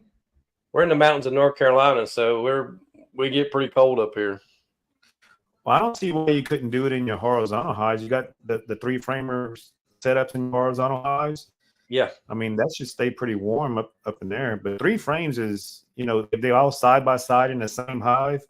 Yep, we could do that. Do okay. Awesome. The main thing is just to make sure they free of mites and they got food. Right. Okay. If they got mites and they're that small, they're not going to survive. Correct. Yeah. Well, that's the bad thing about getting so many bees together. If you do have mites, like you say, you're killing everything. So that's a lot. Yeah. That's a lot of those bees. So. Well, we'll let Tom and Melissa talk a little bit about their swarm catch, because I thought it was really interesting. There's 2 things I like. Well, actually 3 things I like. Love catching swarms. I love doing cutouts, and I love raising queens, because it's just some excitement, right? It's you catch a swarm. I mean, it's like your heart's thumping. I can hear swarm at work or anytime, or someone send me a message, and I'm like, I gotta go. I want to get these bees. So I just love it. So we're gonna let Tom and Melissa kind of walk us through their swarm catch and talk to us a little bit about that. So we had a lot of our colonies, especially in 2 particular yards, build up really heavy. I mean, obviously we fed them some pollen and I put a lot of feed on them. So that was kind of the goal. So we can do the same thing that Brad's talking about. I really enjoy growing bees, queens, selling nukes, things like that. That part I really do enjoy. Honey's fine, but to me, honey's a lot of work. It's kind of one of those things where honey's a lot of work up front, but once you make the sale, it's pretty well done. Whereas I guess nuke sales or queens are kind of the opposite, where you have you don't have an absorbent amount of time in building them. It's kind of a mother nature thing, but you do it is very customer service heavy in the end. There's a lot of questions to answer, a lot of time with the customer when they buy bees. So I guess that's kind of I don't want to say downfall, but that's the difference in the two. But so on these 2 yards that we have that have built up quite a bit, we were originally thinking that one of these swarms had come from one of our boxes, but we had gone through all those colonies and none of them were depleted because we didn't weigh it. And I'm curious to know what it was, but I'm saying there was probably every bit of 10 plus pound bees inside of this. And we did find a queen in there. 1 queen. I only found 1 queen. Hold pause. Ricky Rourke found the queen by watching the video. That's right. And then we went through and watched the video. Yep, there it is. And then Tom, when we got in the hive the next day, Tom did locate her. And I went through. So I had actually that swarm I put into 4 deep 8-frame boxes. I gave them a handful of drawn combs.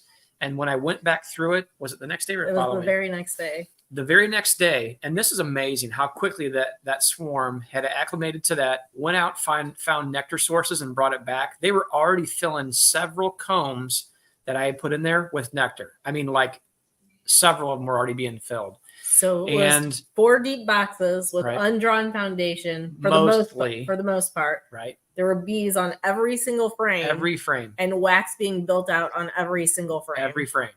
I mean, and this is back to the one gentleman asking about wax and plastic frames and stuff. We use again, USA plastic, and yeah, there it is right there. 4 8-frame boxes. And they are building comb. And honestly, I don't even, that swarm would produce you a solid honey crop. I don't care about that because those guys are in comb building mode, and I'm going to keep swapping boxes off or swapping frames out. As long as they want to draw me combs, I'm going to keep letting them do it. So if they're still in that comb building mode and the right age bees are in there, we're having a nectar flow, I'm just going to keep, again, checkerboarding some stuff in there, and then maybe even taking a box off the comb somewhere else, throwing another box on there and just see how long I can get it to last. But they were it was something else. It was Melissa did a little short video on that, I think. So yeah, I don't know. Was you able to get that video so we can kind of watch it a little bit, maybe? I'm trying to find the link that they sent me the other day. I thought it was in our group text. I just texted a short video of it to you, to the group text. I don't know if it went through. How many bees do you think was in that swarm? Boy, man, I don't even know. 20 pounds? I mean, it was a monster. No, I wouldn't say 20 pounds. I'm going to say it was definitely top side of 10. Okay. If I was to spitball, I would probably say between 10 and maybe 12, 13 pounds, maybe. Yeah. That would have been cool information to know, if I would have waited.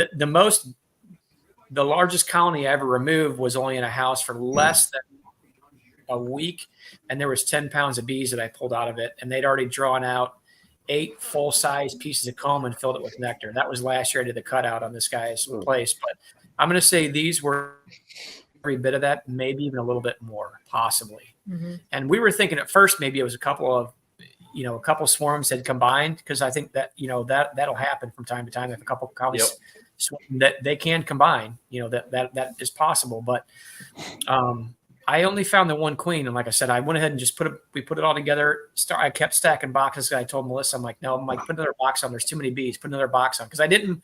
The last thing I wanted them to do was overnight. I did not want them to leave. Well, obviously not overnight, but early the next morning before I got back to them. I didn't want them to fly off again. I wanted to keep them in the box. So, we gave them, kind of tried to incentivize them to stay in there, and they did. All they're doing is just building comb for us. So you know what? I'm just going to let them keep doing that. Brian, that's actually the plan here next week. Is to throw some comb honey on top of them. Take one of those deep boxes off and throw 2 shallow comb honey supers up there.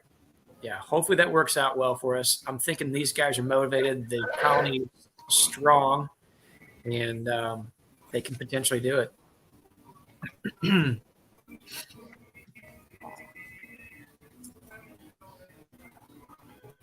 I got the short video that Tom sent me a while ago, but the link that you sent the other night when he found the queen, I can't find that link. Okay. But here's that 35-second video that Tom had sent. Yeah, I'll tell you what, let me do one thing. I forgot to add the sound to that. Ain't nothing like having a good technician on the live stream. We appreciate Lee. Yeah. I mean, if you know anybody like Lee, he's got like 6 screens there. He doesn't know which one to look at. Put your hand in front of that so we can do a size comparison. And you can tell how big it is when the From hen. our own hives. Yeah, that's huge. Gosh. I don't think I've ever seen a swarm that big. I know. It was big.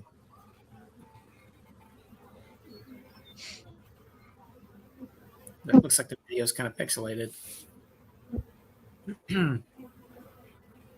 It would have been fun to do an actual beard, to do an actual beard on you with that. And I would have done it. That would have been fun. Next time, just stick your whole head in it. Yeah. See how it comes out. I'm not sure they'd like me breathing on them. That might upset them a little bit. Bees don't generally like that a lot. You ever seen the video with Cayman Reynolds where he had that? I think he had a queen in his pocket, and Oh yeah. I remember that video. Yeah, They all landed on him. pocket. Yeah, That could have been fun. I mean, here's that other video, Melissa. So this was actually I was doing a Facebook Live with this, so. Our Sturdy Farms apiary. So I'm going to flip the camera around so that you can see what we have going on here. So, Tom, you're not worried about getting stung? Come on, man. And is in the middle of the swarm right now. Swarms are one of those things where you can just kind of, seeing them, but you can feel as long as you're not smashing them, they don't care. vibrations from the bees. He actually didn't start getting stung with that until he started using the bee brush at the very end. Yeah. They didn't like that. A bee brush is bad. We've set up these hives right here, this hive box, and then I put one frame kind of connecting them so maybe they'll use it as a ladder to walk down to these boxes before I start actually clipping branches and shaking them off. So, how much of that swarm was on the other side of the fence, also, Tom? I would say definitely equally as much. Wow. It wasn't just thin and long and wide. It had a little bit of girth to it. Now there's a few little bitty thin vines that are in there that they were kind of holding to. Nothing of any great substance, but just a little bit of foliage in there that they can grab onto. It wasn't just the fence itself they were hanging onto, but it was pretty impressive. Yeah, like I said, originally we thought it was swarmed out of one of our boxes, but I'm not convinced that it was, because when we went through it, we weren't able to find any colonies that were depleted, and a swarm that large would have depleted the colony. It's almost so big. I wonder if it wasn't actually a swarm, but an abscond or something. I don't know. Yeah, I mean, it's just a lot of bees. it was. It was usually when you see a large swarm, they got a bunch of virgins in there. Right. And that's kind of what I was expecting too, Brad. I was thinking that same thing. I'm like, I was going to get the queen, cage her, put her in my pocket, and keep digging through it, figuring that I would probably find potentially maybe 3 or 4 of them in there and keep caging them. I think it's this branch when Yeah. he shakes it that Ricky saw the queen on the frame. Just After you see that shake it. change. It's gonna be at the upper left-hand part of the screen. Yeah, in just a minute you'll see her. When it pans to the left a little bit, you'll see her. It was on the second frame from the top. Not yet. Right in there. There she is. Yeah, she was one. I think she's already heading down, but she was right in there. Right. And you're going to see the bees really start to take off into the box after that happened.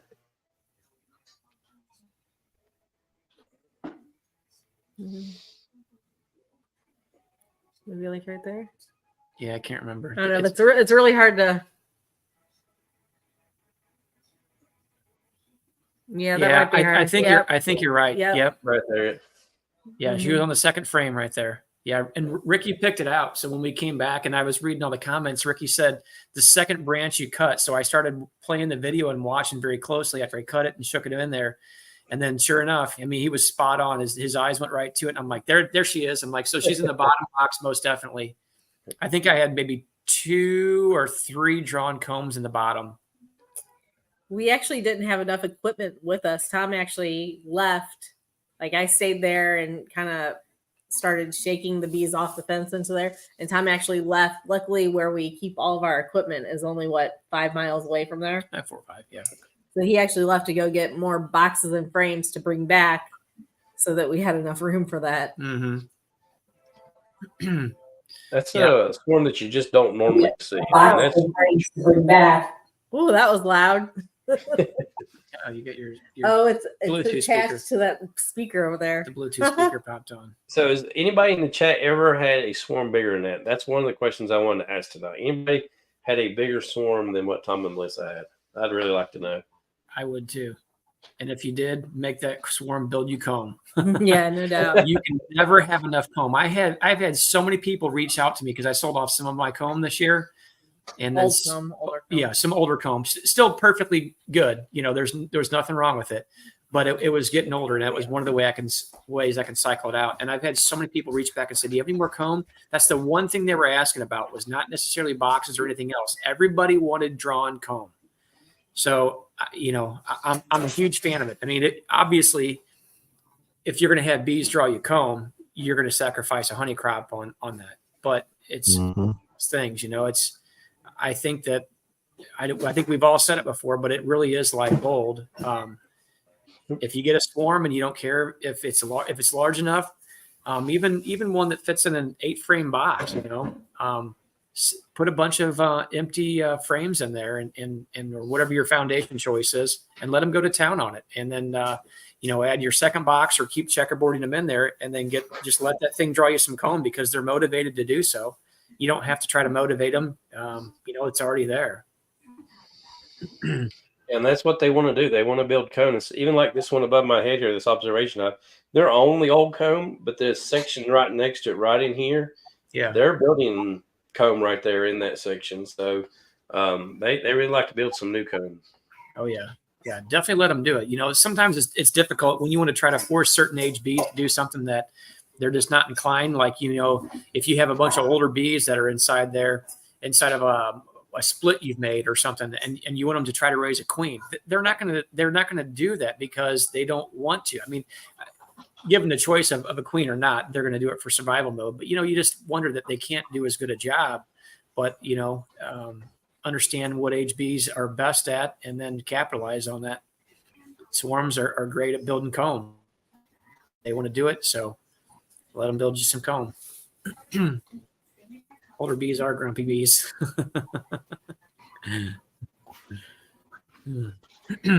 I think as we get older, we get grumpier too. So, you know, there's not a lot of difference there, you know.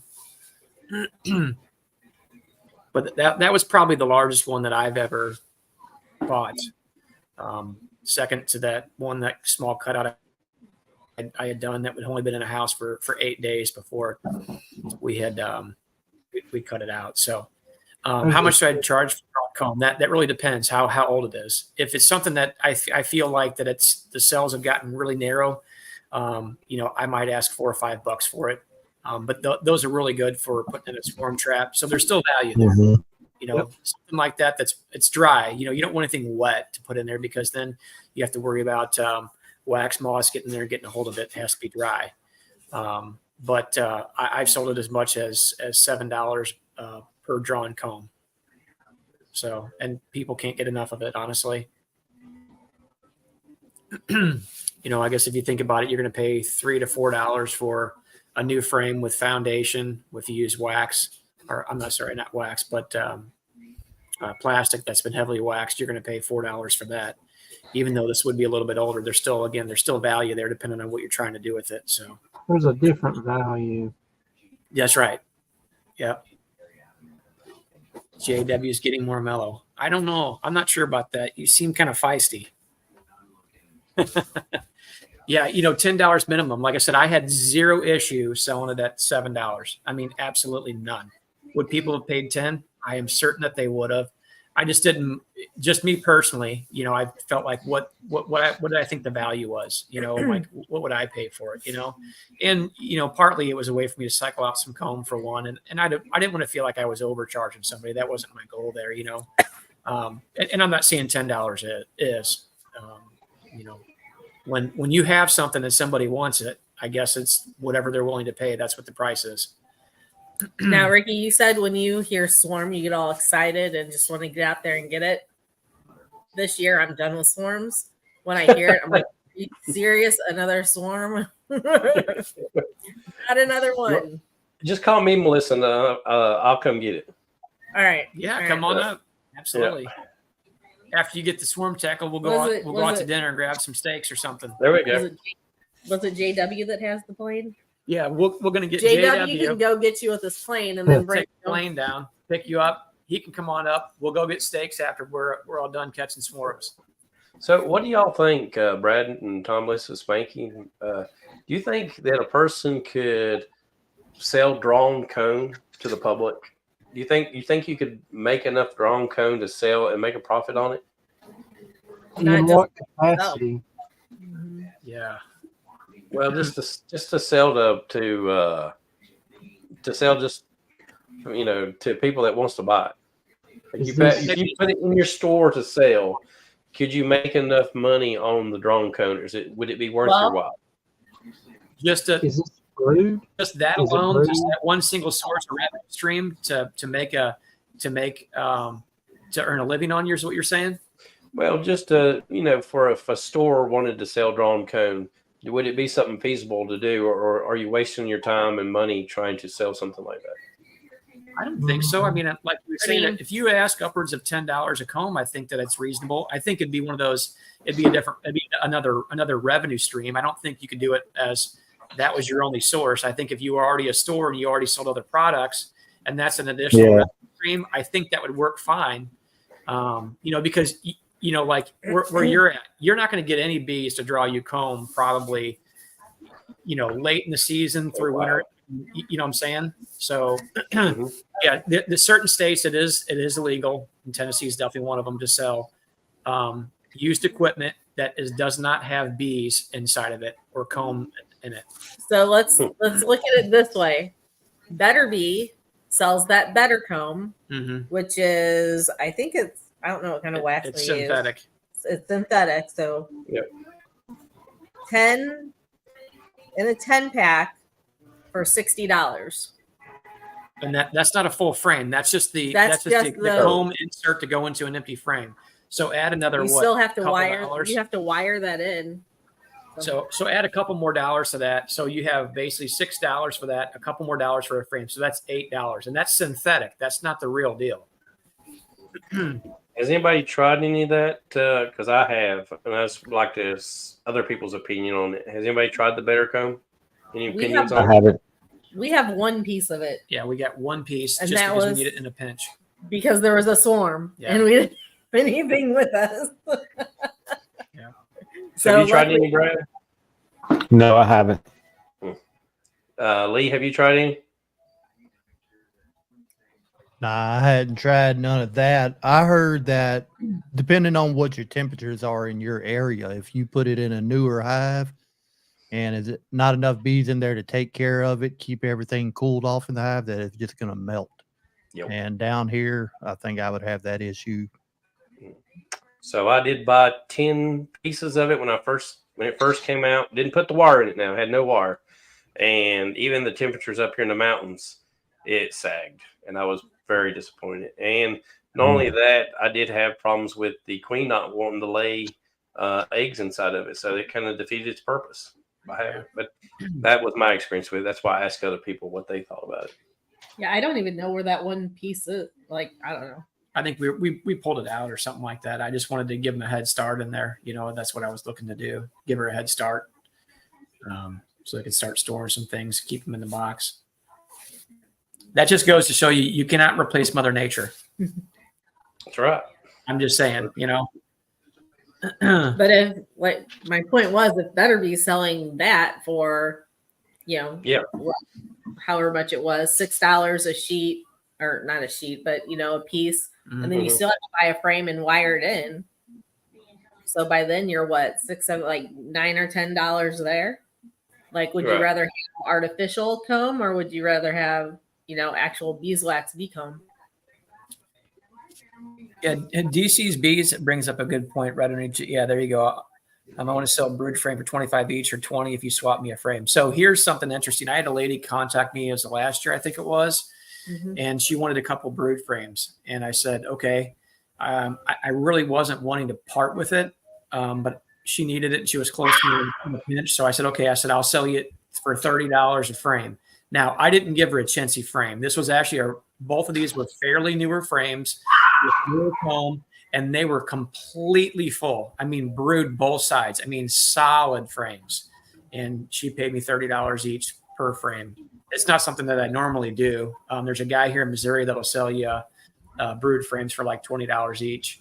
And he's got pretty good. He's a commercial guy. Pretty good genetics. So if even if you're wanting to, you know, people don't think about this sometimes. Even if you wanted to make your own, you know, build your own nukes, but you don't want to pay the money for an actual nuke, you can actually go buy 2 to 3 frames of brood, introduce a queen cell, virgin queen, or even a mated queen into this, and actually be far less money by doing this yourself, by buying a bunch of brood frames with bees on them, put them in.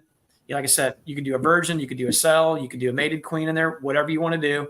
And all that brood that's going to be hatching out is all going to be nurse bees. So the acceptance rate should be very high because, again, you know, the young bees are very accepting of any queens. So your acceptance rate should be really high, and you could be in at far less money too. So just a thought, you know, with somebody out there that may not be able to afford to do it or wants to get kind of crafty at it, there's a bit of risk involved, I guess, with queen acceptance or a virgin coming back or, you know, what have you. But I mean, you could potentially build your own nukes that way for very little cost. We have a guy around here that he sells his nukes by the frame. So if you just want a 2-frame nuke and a queen, he charges $30 a frame with bees on them and brood, and then he sells his queens for $40. So if you want 2 frames and a queen, you know, for $80-$90, you can have a miniature hive. That's pretty cool. Yeah. So the Texas beekeeper asked, was she wanting the bees force, or was she wanting eggs to create a queen from? No, I gave her capped brood. So she wanted the actual force, the bee force is what she was looking for on a colony that was starting to kind of go downhill. She'd already, I think, introduced, can't remember if she was going to or was trying to kind of prolong her efforts on that particular hive. So that was her goal in mind.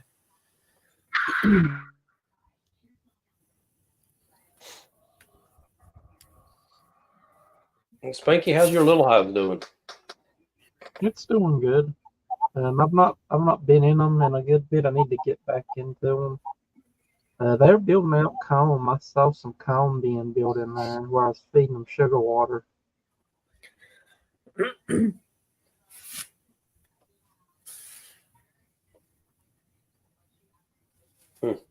Sounds like JW's had pretty good luck with that better comb. Yeah, he sure has. That's interesting. I'm actually just too cheap. I don't want to pay for it, you know? I bought it. I bought it because I wanted to be able to extend my apiary after my first year. And my second year, I was like, hey, here's comb already.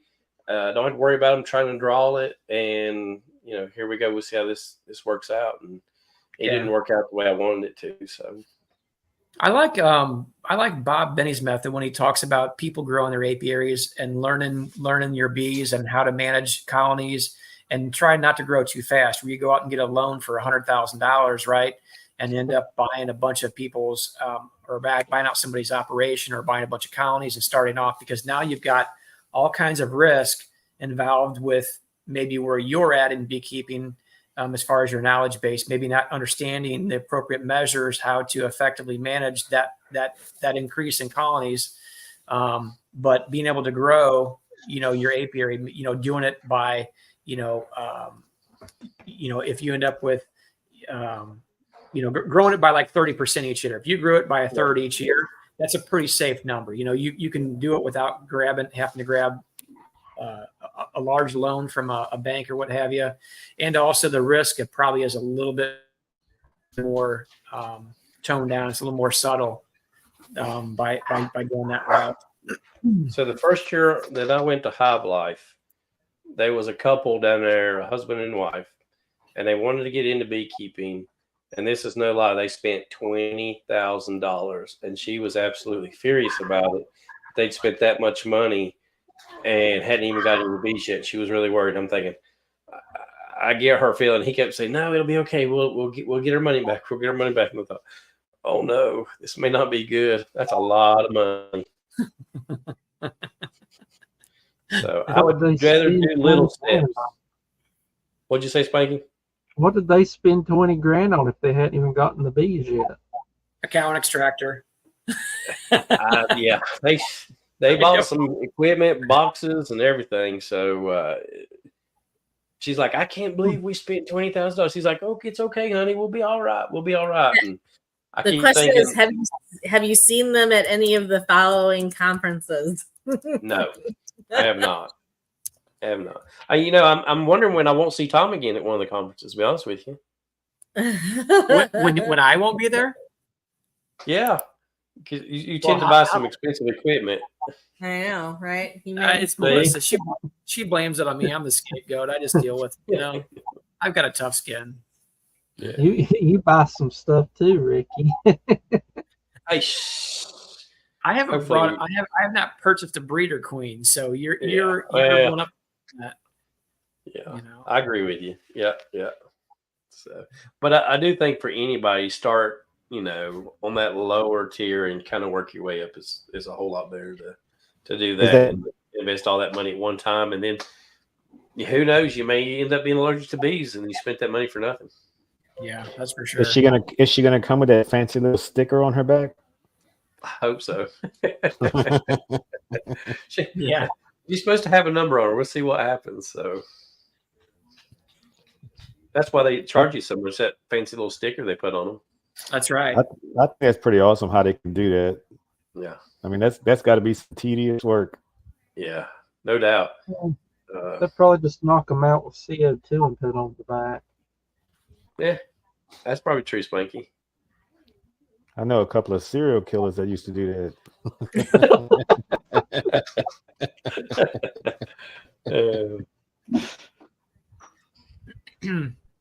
Would get a aluminum toothpick, please. So let me ask you a question. So I had a new pen the other day, and I have never used an actual bee pen. I've always bought a cheapie from Walmart. So I actually broke down and bought a pen for honeybees to mark a queen with. It was my uncle's queen.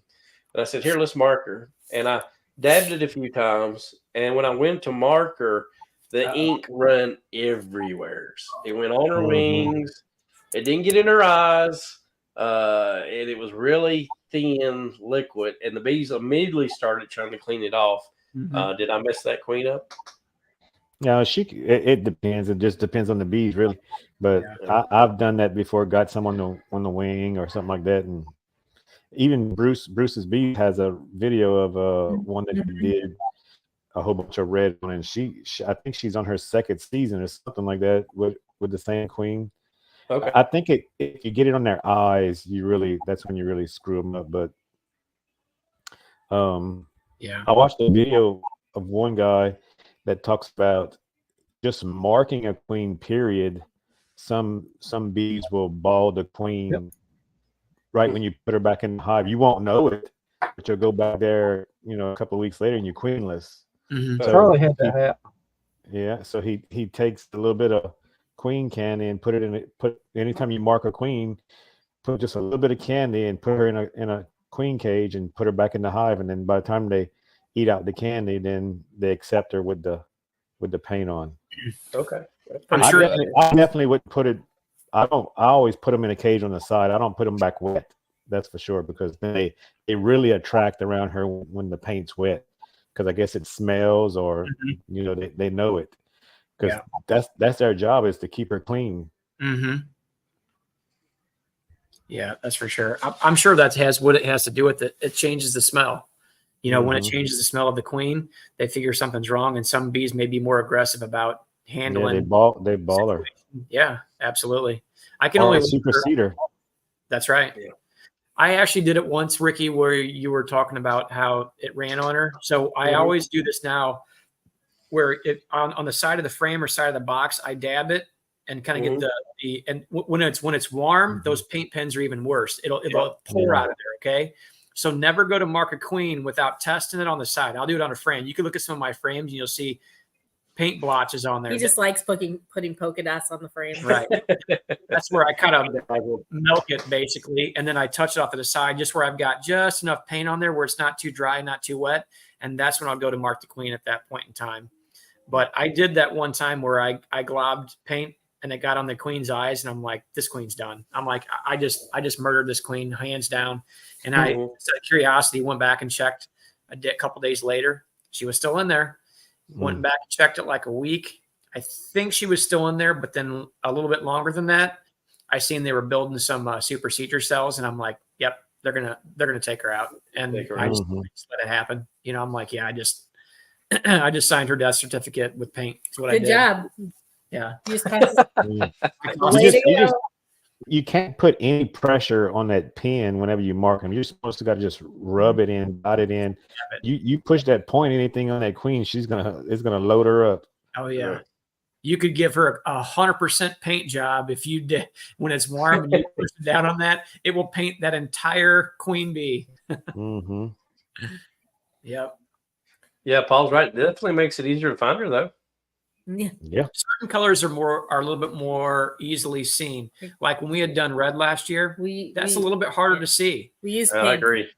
Yeah, we used a pink color, and the pink was actually was a little bit easier to see than the red was. Believe it or not. I think the green's pretty easy. Green is, yeah. And so we've actually used a light green this year instead of like the regular green. Though. Yeah, it's not dark. You want something that kind of stands out a little bit, Then there's yellow. Yeah. Even the blue, we don't use like regular like royal blue. We'll use like turquoise because the lighter color is easier to find. Yeah. Yeah, I think red's got to be the hardest color to find queens. So when I mark bees, I'm not coordinated enough to like catch them and hold them and mark them at the same time. So I'll actually, when they're running around on the frame, I'll like catch her between my fingers and just hold her there on the frame and mark her that way. That seems that's an easy way. Work out pretty easy for me. My fingers, I feel like I'm doing this like that. Right. I can wobble and it scares me to death. Well, and then I'm like trying to get my pen and trying to, there's too much going on. It always helps if she's really calm on the comb. If you have a queen that gets a little bit runny, it's not that much fun. Yeah, but I did get the little foam thing that you can push up and pin her in the top and then just pin her. I really like that. That's the way I'm going to do it from here on out. So. I have to tell you though, when you're marking queens all day, that's just too tedious. It takes too long. It's just easier to get her on the frame, mark her, and move on. I got you. Another thing that works really well is they don't make them anymore, but you used to be able to get the little queen like push-in cage. It's called like a crown of thorns. It's a little round thing, and it looks like I got one of those. And then the older ones had wire on the top that are kind of crosshatched where she can't get through. So you find her in the comb, you push it in and kind of center up on it, and then slowly sink it into the comb to where you put light pressure on her. And if you put just enough pressure on her, she'll stop moving. It kind of holds her down. And at that point in time, you can take and just do a little dot there on her, and then pull that back up just a little bit and let her run around inside there just for a minute or so for the paint to dry. Because the bug man got one of those. yeah, You ever see his videos? That I forget what his full YouTube name is, but he's very popular. The what? The bug farmer. Yeah, the bug farmer. Yeah, he uses that same little cage you're talking about.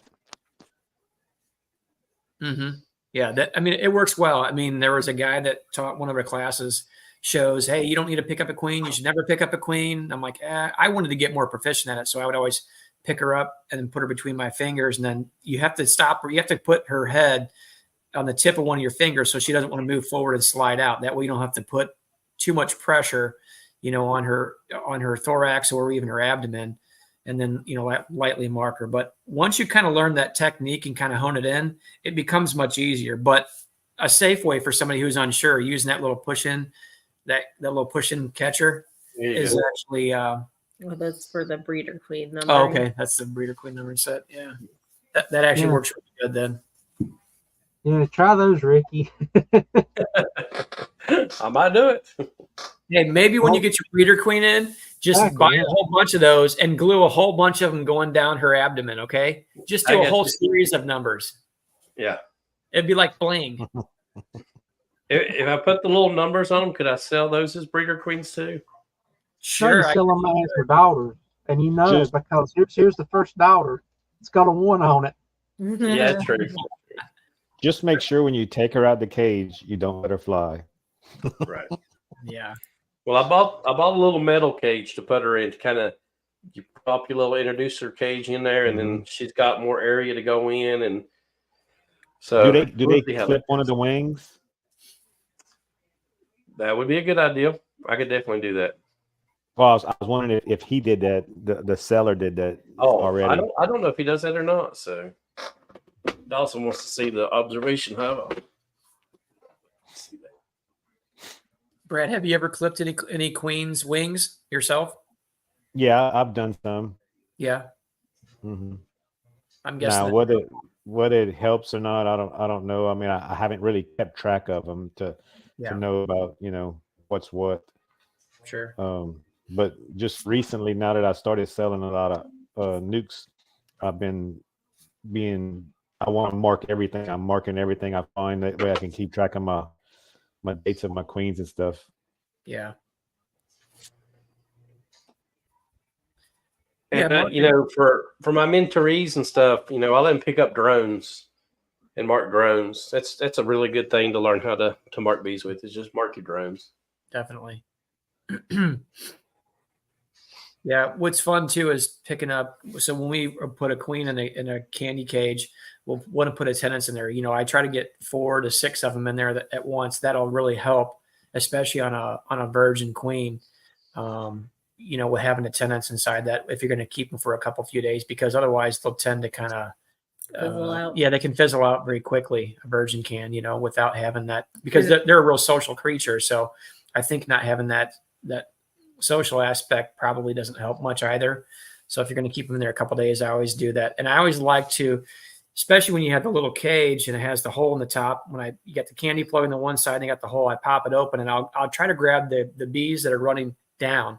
So I grab them when their head is down. Then when you go to put them in there, you put their head inside the hole and then you tap them on the bottom, and then they'll walk right in most of the time. I found that to be a little bit easier. So Brad, how do you do it? Because I think catching the queen's pretty easy. It's those attendants in there that's a whole different ballgame. Mm-hmm. Yeah, I used to use the decapitator, but that's different. But now I hold the since I do it with my left hand, I hold the left side of the queen by all 3 legs, and I just mark her. And because I cannot hold her in between my 2 fingers, I'm too afraid of squashing them or damaging them. So I just pick them off by the wings and then grab them by the 3 legs. You got to hold the 3 legs, because then they want to start spinning on you. Yeah. Yeah. But once you got them by those 3 legs, and you don't have to hold tight at all. I mean, just barely. And that's how I mark them now. I find that to be easy. Yeah, I guess everybody's got their own little technique that works well, you know. Right. It's always good to ask questions because we all have different ways of doing things, but one might work a little bit better for you. So. That's right. I think the last thing you want to do is pick up a queen and be holding her there and then sneeze. You know, if you sneezed, you know, your reflex might give it a little crunch. Her acceptance rate would probably go way down at that point in time. So, how many queens have you marked that you've lost? That's a good question to ask. That you're trying to mark, you've lost that queen. Well, I know I lost virgins that I'm marked. Do you have any issue marking your virgins with them not, like getting picked off because they're marked? That's my question. This is my first year doing that. So they're in the hives now. So I'm actually gonna do a video on how many I get back marked, you know, to find them and stuff. So I checked just to check on. I checked 2 hives like 3 days after I put them in there. I found them running around the frame. So I mean, the 2 that I checked, they hadn't, you know, killed them, but they were in there. So I'm gonna find out. But as far as marking them, I go ahead and use a decapitator because virgins are so sick, and if you let them get out of your fingers, they're gone. And you know, it's not like a mated queen. She's just, most of the time they just hit the ground or go down. But that virgin queen, she's gonna fly. So I just stick them in that queen marking cage and mark them. And so I'm not putting a big dot like I normally put on a regular. I just barely put a little bitty tiny dot on her. Okay. I don't want to load them up with paint. I don't know if it'll affect them flying or whatnot. But it's just something I'm trying just to see, something easier to spot them. Yeah. So what y'all's experience with the markers? Galloway Lights here is asking about it. Is there one you prefer over another one? Do you see any difference? There is one difference I noticed. The Pasco, the point to me stays more fine, where the other one, that other brand that's out there, my pen's getting a little bit older and the point is getting too big to mark a queen. It's like it's swollen up at the end. That's the pins I like to use right there. Those are the ones we use too. The point stays a little bit more firm, and it's easier to mark. Where the others, I find they swell up a lot, and it's hard to mark. You can see this one's gotten used a lot. Look at all the propolis that's on it. Just loaded up. But these are the ones that we like to use too. They seem to work out really well. I bought a different brand. I think it was just from Michael's because I couldn't find the Posca pens. And I needed one, like I couldn't wait for Amazon to ship it. I needed it right away. And I did not like that pen at all. It didn't, I don't know. It seemed like it leaked more and it just was not good. These, I really like these. Yeah. And that's where are you getting those different color ones like that? Amazon. I order them off. Yeah. Okay. Yeah, we don't have any of our correct year color ones in here right now because there's all 3 or 4 out in the truck because they were marking queens for the last 2 or 3 days. Paint one chrome. Hey, Spanky, that's if you want to bling out your queen. You know, maybe you want to that girl. That makes her a good target for the dragonflies. Maybe they don't get queens coming back. Maybe they think it's something unnatural because it's chrome. That's right. No, it's like a spinner bait going through the water for a bass. Is that like an automotive? I don't know what these are. Ricky, I think when you get your breeder queen in, you need to do some bedazzling. Does your daughter have any of that bedazzle stuff? You know? Oh yeah, she's got plenty of bedazzle stuff. Well, then you guys get her in and just bling her out. I mean, just really do her up good. You know, Like paint her wings, paint certain the colors. legs, Paint the legs. Almost like you're painting a lady's nails. You got to treat her like a queen. You know, just really do her up good and drop some pictures in, okay? All right, we'll do that after I get enough to make it worth my while. Yeah. Now, I have to say one more thing with these pens that I've been doing this season. Not sure if it's going to help or not, but I keep them in my left-hand pocket up here. When I put them in my pocket, I don't put them down like this. Mhm. I put them up like this. That way that paint is staying down here. So my hope is that when I go to mark, it doesn't just spill paint everywhere. And you gotta keep them shook up too if you don't want it to be too thin, Mm-hmm. because if they sit around a long time, the paint kind of migrates to one end and it stays kind of watery. You got to shake them up real good. Yeah. Yeah. Hey, JW says, come mark his. He can't find about half of them. Well, you can't find queens if they're not there. Maybe your colonies are not queen right. That's right. You can't just paint any bee you want and call it a queen. That's not how that works. Next week, JW. We are The busy. second Tuesday of next week, I'll be over. That's right. Oh, I was gonna tell Ricky when he's marking them drones, you need to make sure you get rid of them drones and don't just let them loose. You'll think you got a bunch of queens. Yeah. We'll just use the wrong color. Yeah, you're right about that one. It shouldn't be.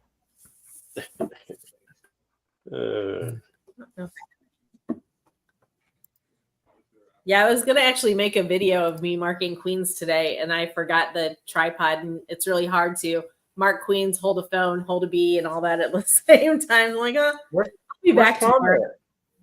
He Where's was Tom doing at? that landscaping stuff. I don't Oh yeah, know. I was trying to earn a living for us, that Photoshop picture that I seen earlier today. Yeah. Okay.